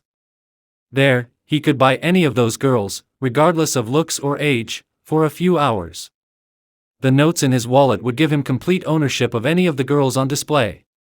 What else do you call on being on top of the world, having the universe in your grasp, as it were? He would feel elated. And sometimes, he would go there to spend the night with these women, whom he despised, women, who would sell their bodies for a few rupees. What other sentiment, but hatred, could he have for them? But in spite of despising them, he bought them because he could afford to buy them. Even as a youth of 18 or 19, he was convinced that there was no woman there with whom he could have social contact, blood relationship, or with whom he could fall in love. His mother and sister were members of the elite class. His wife would also have to come from the same elite background and his daughter too. But the women from the red light area, they had been born for this purpose. He was convinced of this. He could not despise them enough, with his stiff neck, uplifted chin, and raised eyebrows. And now, what had fate done to him now? The woman who was once secluded in 7 veils, and whom he could not countenance being touched by another man, had now been thrown in this bazaar. Walking a few paces ahead was her client, and Salaar Sikandar could not even open his mouth, could not raise his voice, could not protest. What could he say to anybody? Could he have asked God as to why this had happened to her? What wrong had she done? He bit his lips. How could he stop trembling? Could a man visiting these streets say with utter conviction that no woman belonging to him, or from his family, would ever work in this bazaar? Would not sell herself to another man? Would his mother, sister, wife, daughter, granddaughter, or anyone from the later generations not find themselves here? Salaar Sikandar was speechless. Imama Hashim was his wife. She was married to him, an upper-class woman, who could never have anything to do with this place. Salaar Sikandar once again found himself tied to the tree in the darkness of the Margala hills. He felt utterly devastated. "Sir, come with me. I have girls of all ages. The best girls in this place, and the price is also not much." A man started to walk with him. "I've not come here for this purpose," Salaar said in a low voice, without looking at the man. "Want a drink or drug? I can supply anything you want." Akif halted in his steps and brusquely admonished the man, "You've been told once that we do not want anything, then why are you pursuing us?" The man stopped. Salaar quietly walked on. His mind was braving a storm. When, why, and how did Imama Hashim get there? The past unrolled itself like a film before him. "Please, go to him once, just once, and tell him everything about me. Ask him to marry me. I don't want anything from him, only his name. If you beseech him in the name of the Prophet, peace be upon him, he will not refuse. He loves him, peace be upon him, so much." He had heard her several years ago, pleading on the phone as he reclined on his bed, eating chips. "By the way, what's your connection with Imama?" Jalal was curious. Imama and I are very close and old friends." Jalal had frowned. Salaar felt strangely elated. He could guess very well what Jalal was thinking about him and Imama. "You can tell her plainly that I won't marry her." He had wanted to see Imama's face when Jalal's message was conveyed to her. He had given her Jalal's reply over the phone, as he was popping bubbles with gum. "You've done me so many favors, do me one more. Divorce me," she had later pleaded on the phone with him. "Oh, no. I'm tired of doing you favors, I'm not doing any more. As for this favor? It is impossible," he had replied. "If you want a divorce, you go to the court and get it, but I won't divorce you." Salaar began to choke badly. Yes, I'd done all this, but I'd removed from her the illusions she had about Jalal. I'd told her everything, I hadn't concealed anything from her. It was only a joke, a prank. I hadn't wanted all this to happen to Imama, he was explaining to his conscience, as though he was in a court of law. It is true that I'd wronged her by not giving her a divorce, but I hadn't wished that she should be trapped here. I had dissuaded her from leaving home. I had, granted only in jest, but I had made offered to help her. I hadn't brought her here. Nobody can hold me responsible for all this." He was offering explanations incoherently. His mind was numb. He stopped, and began to rub his temples. He felt the onset of another bad attack of the familiar migraine. The pain subsided. He opened his eyes and saw the twisting lane. It was a blind alley, at least for him and for Imama Hashim. He stepped forward. Akif had stopped before a multi-storied house, and he turned to look at Salaar. "This is the house." The color drained from Salaar's face. How much further was the reckoning? "We've got to go to the top floor, S.A.W will be up there." Saying this, Akif started to climb the dark and narrow stairs. Salaar stumbled on the very first step. Akif turned to look at him and stopped. "Be careful, the condition of the stairs is not too good. Moreover, they can't be bothered to provide even a light bulb." Salaar straightened, and feeling his way along the wall, he put his foot on the next stair. It was a winding staircase and so narrow that it could accommodate only one person at a time. The cement had also given way. Wearing boots, he could still feel their deteriorated condition. The cement of the wall on which he was leaning had also come off. Salaar, like blind man, feeling the wall, began to climb the stairs. The light coming through an open door on the first floor helped him see. Akif was nowhere there. He had certainly gone ahead through the door. Salaar stopped momentarily, and he too went across. He was now in a balcony. On one side there were doors to many rooms. On the other side, the lane down below was visible. The corridor-like balcony was absolutely empty. Standing there, all the doors of the rooms appeared shut. He could not tell where Akif had gone. Very carefully, he stepped forward, as though the place was haunted. He felt that at any moment a door might spring open and suddenly Imama Hashim would appear before him. Oh, my God! How am I going to face her here? His heart sank. He walked, watching the closed doors, when, from a door at the end of the veranda, Akif appeared. Where were you? He called from there loudly. Come here. Salaar hastened, but he paused momentarily before he reached the door. He could hear the thumping of his heart. He shut his eyes, clenched his cold hands, and entered the room. He found Akif sitting in a chair, talking to a girl, who was brushing her hair. This is not Imama, he exclaimed. Of course, this not Imama, she's inside. Come. Akif, getting up, opened the door to another room. Salaar followed him on unsteady feet. Akif went through the other room also, and opening a door entered yet another room. Hello, S.A.W. Salaar heard Akif call out from afar. His heart leapt to his mouth. For a moment, he felt like running away from there, instantly, blindly, without looking, from this house, this area, this city, this country, never to return. He turned his head to look at the door at his side. Come in, Salaar, Akif called out. His face turned, he was busy talking to a girl. Salaar swallowed hard, his throat was parched dry. He moved forward. Akif heard his footsteps behind him and moved out of the way. Salaar was in the doorway. She stood at the end of the room. This is S.A.W, Akif introduced her. Salaar could not take his eyes off her. She also gazed at him. Imama, he looked at her, still, unmoving. Yes, it is Imama, Akif confirmed. Salaar sank to his knees on the floor. Akif was puzzled. What's wrong, what's wrong? Salaar, holding his head, was on the ground. He was the first man to prostrate himself before a prostitute. Akif, sitting on his haunches, was shaking Salaar's shoulder, who, in prostration, was crying like a child. Water, water, shall I get some water? S.A.W exclaimed with concern. Swiftly, she fetched a glassful from the jug next the bed, and sat down beside Salaar. Salaar, sir. Have some water. Salaar suddenly sat up, as though a current had passed through him. His face was wet with tears. Without saying a word, he flushed his wallet from his jeans and started laying the banknotes from it before her. In a few moments, his wallet was empty, save for his credit card. Then, without a word, he stood up and shot out of the room, tripping in the doorway. Akif, dumbfounded, went after him.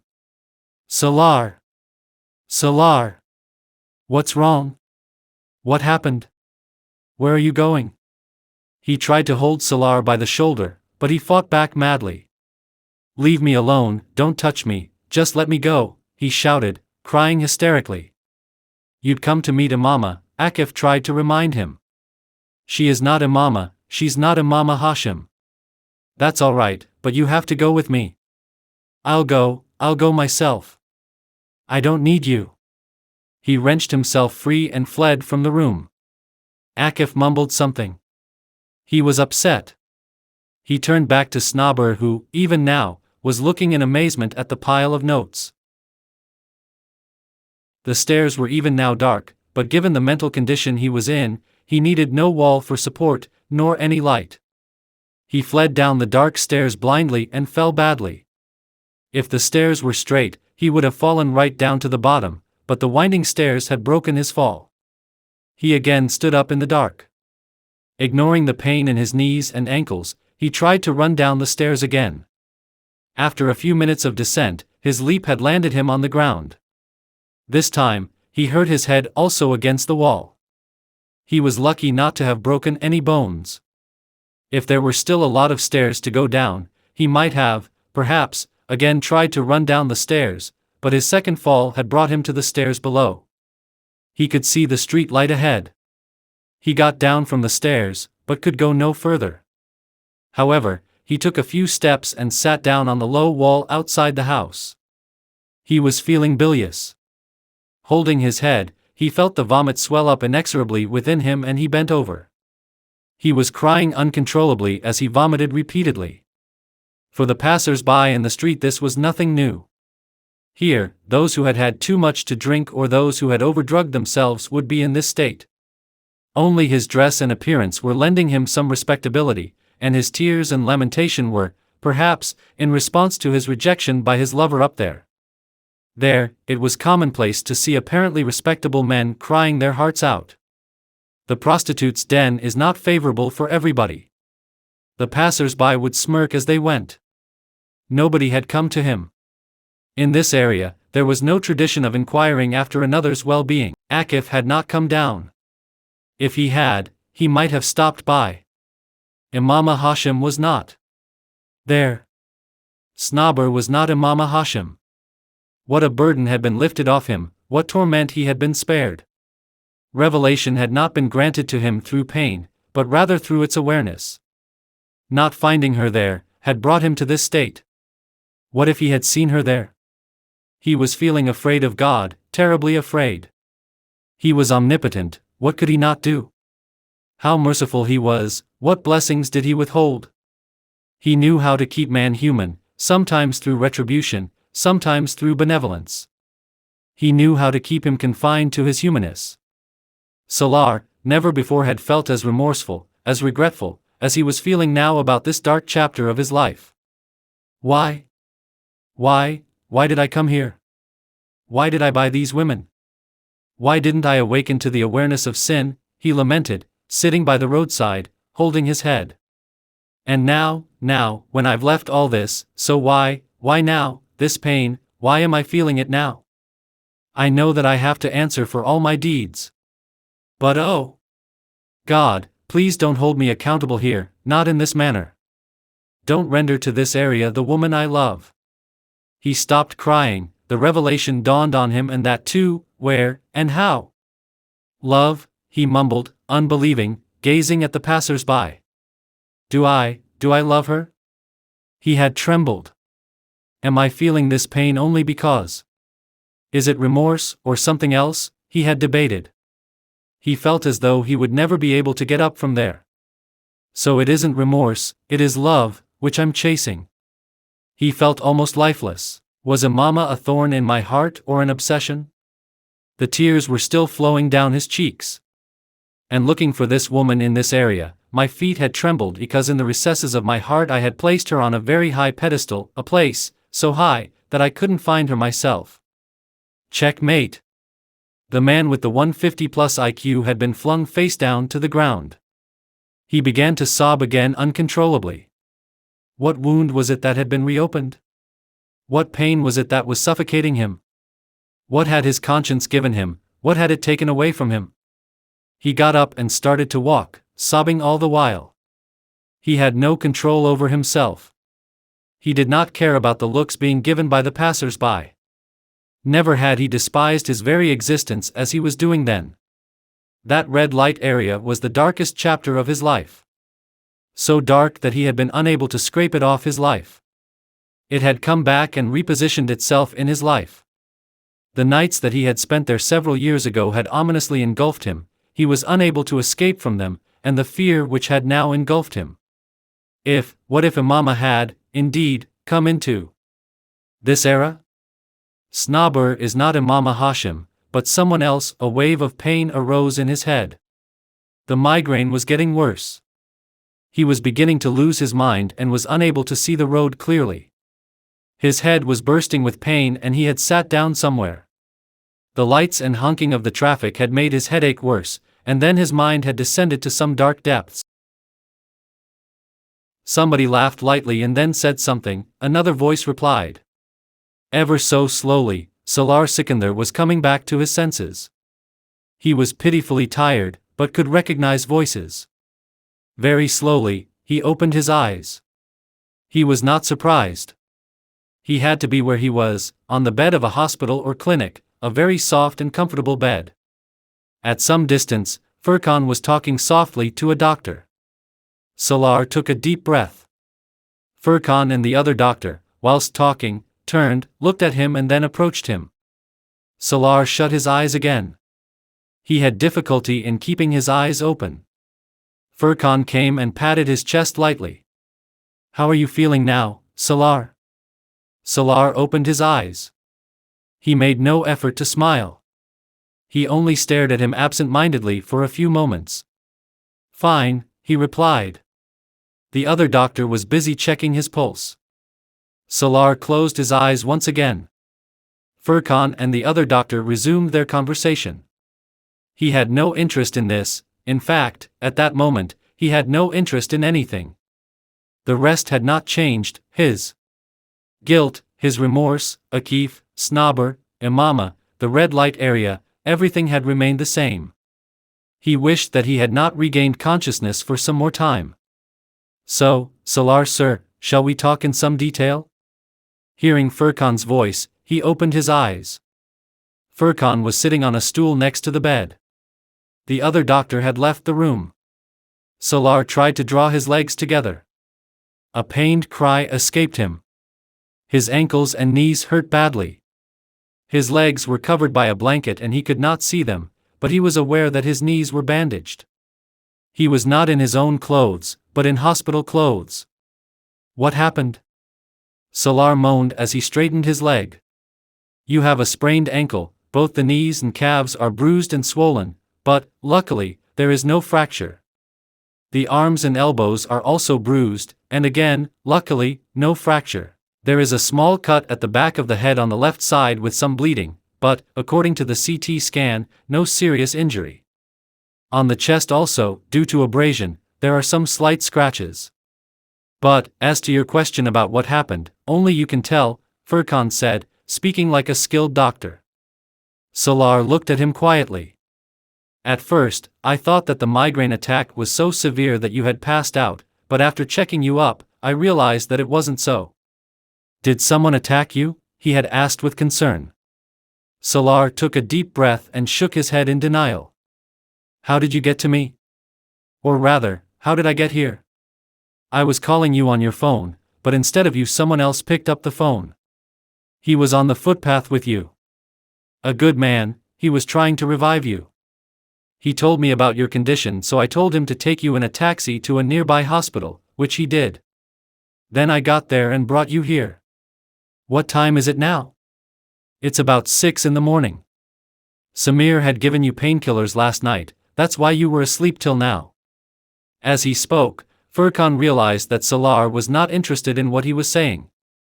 He felt a cool detachment in Salaar's eyes, as if he was telling him about a third person.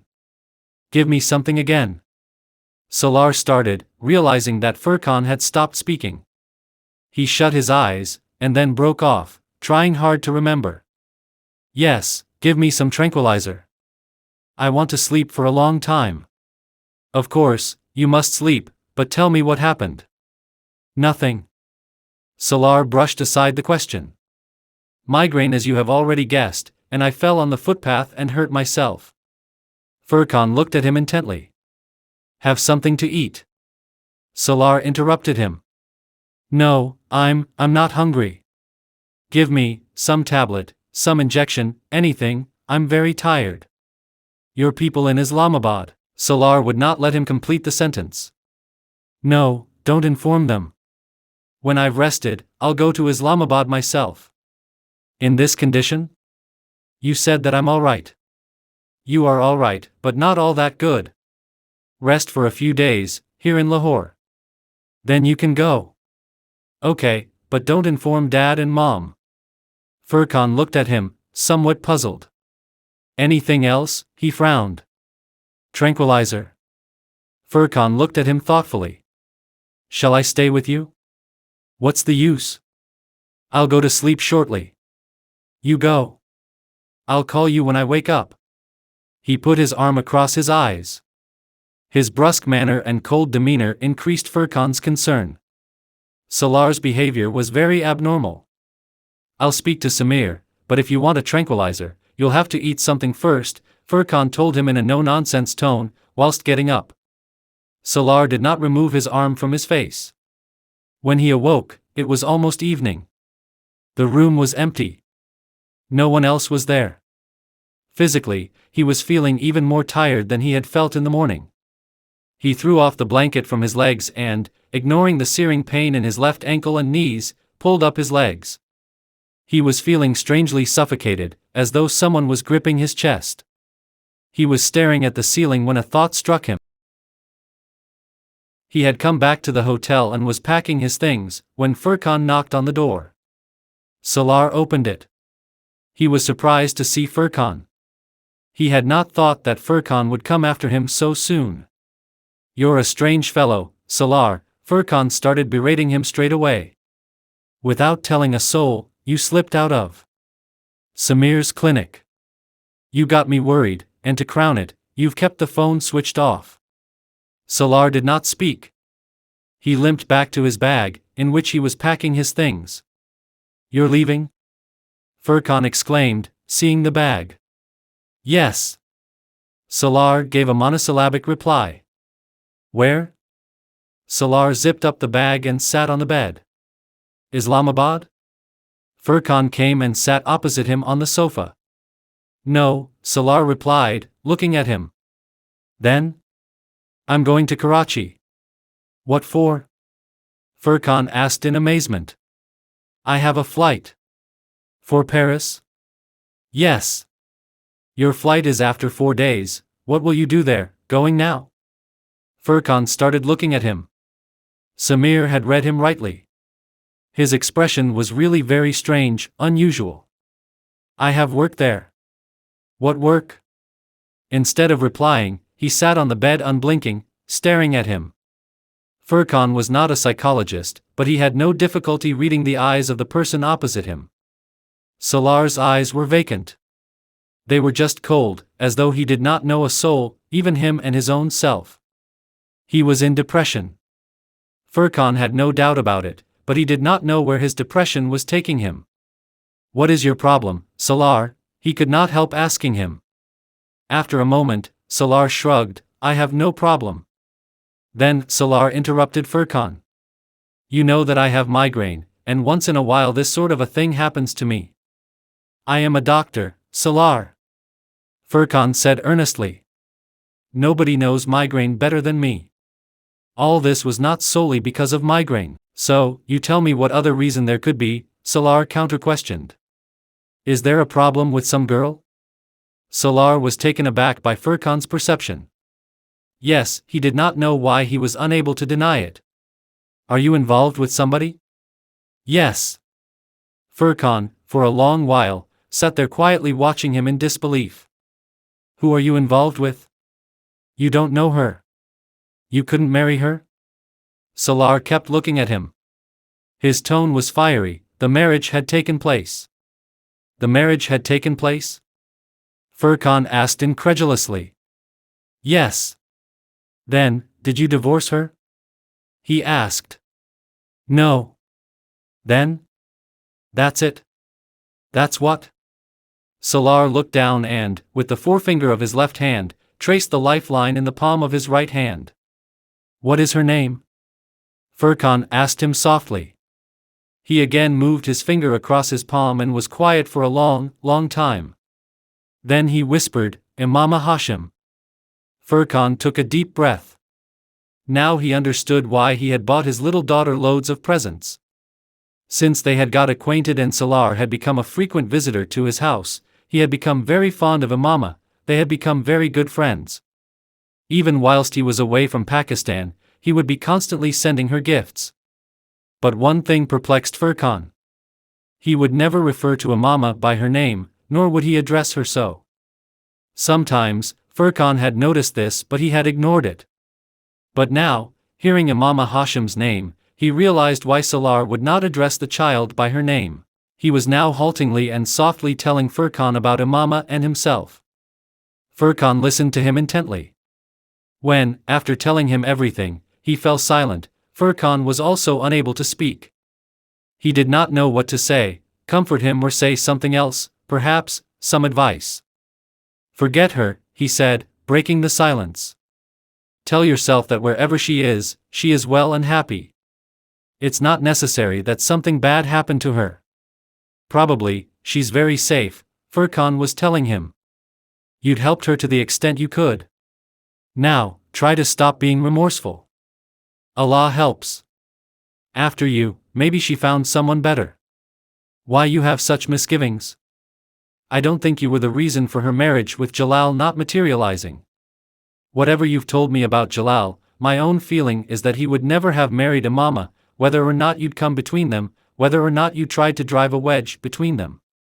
As far as you're not divorcing Imama is concerned, she should have approached you again. Had she done so, you would certainly have divorced her. If you've done some wrong in the matter, Allah will forgive you, because you are regretting it.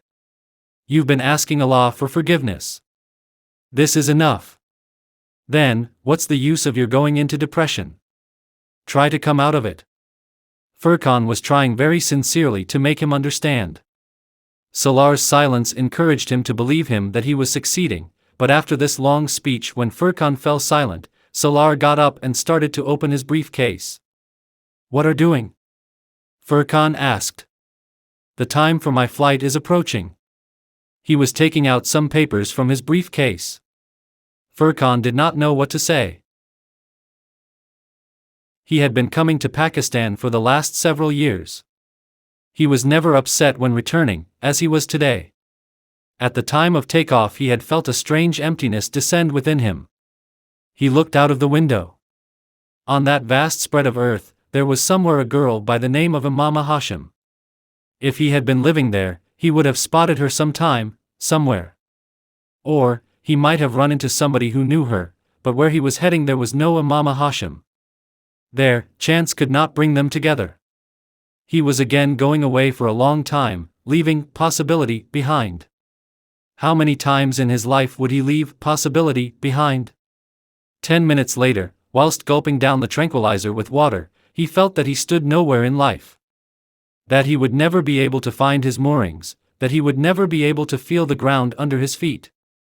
Entering his 7th-floor apartment, he had a feeling that he did not want to go there. He wanted to go someplace else. But where? He locked the door of his apartment and switched on the TV in the lounge. CNN was airing its news bulletin. Taking off his shoes and jacket, he flung them aside. Then he took the remote and lay back on the sofa. Absent-mindedly, he surfed the channels. The booming voice in Urdu stopped him. An unknown singer was rendering a poetry. My life is but a separation, though in my heart she lives. So close, so near to every pulse, yet so distant from my yearning eyes. He put the remote on his chest. The singer's rendition was beautiful, or perhaps, he was articulating his very sentiments. This life too will be sacrificed, somehow, somewhere, feel free to hang me, if none else. Poetry, classical music, old films, instrumental music, he had begun to appreciate their worth in the last few years. He had developed a taste for good music, but the Urdu poetry was alien to him. Be it the peak of Sinai or the hour of reckoning, I'll endure the wait. To meet my beloved somewhere, anywhere, whenever, wherever. He remembered Imama again. He always remembered her. At first, he remembered her when he was alone, then he would see her in the crowd. He had misunderstood love, he had, all along, thought it was remorse. She is beyond me, but my love is pure, not base desire. To her alone I belonged, I belong. Even if mine she may not be. Salaar suddenly got up from the sofa and made towards the windows. Standing on the 7th floor, he could still feel the darkness in spite of the lights. Strange was the wilderness beyond, strange was his state within. The decision, let it be known here, save it not for the final day, let the blow that will strike me then, be my fate here and now. Standing there, looking at the lights blinking in the dark beyond the window pane, Salaar tried descending the depths within him. Me? And love some girl? The question doesn't arise. He recalled his often repeated statement of several years ago. The darkness outside intensified, as did the torment within. He bowed his head in defeat, and after a few moments, looked up again and gazed out of the window. Where does one's right to take matters in one's own hands begin, and where does it end? Another bout of depression, the blinking lights of the night were dying out. The heart that so yearns for a glimpse, Nasir, will surely succeed. Regardless of her secrecy, however veiled my love may be. Salaar turned to look at the screen. The singer was rapturously repeating the last line. Like an automaton, Salaar moved to the sofa and sat down. Pulling the briefcase on the table towards him, he took out his laptop. The heart that so yearns for a glimpse, Nasir, will surely succeed. Regardless of her secrecy, however veiled my love may be. The singer was repeating the closing couplet of the poetry. Salaar's fingers flew across the keyboard as he typed out his resignation. The sound of music in the room died down. Every line of his resignation letter seemed to thaw his spirit that was ice, as it were. It was as if he was stepping out of a magic circle, as if some spell was working to free him. Only you can take an idiotic decision like this at this stage of your career. He listened to Sikandar in silence. Why on earth are you leaving such a good position, and that too so suddenly? And if you have decided to leave this job, then come and join a business venture. What's the great idea of joining a bank? Sikandar was very critical of Salaar's decision. I want to work and live in Pakistan, that's why I've left this job. Business I cannot do, besides, I've had this offer from the bank for quite some time now. They're ready to post me in Pakistan, which is why I've accepted the offer. Salaar answered all his father's questions in one go.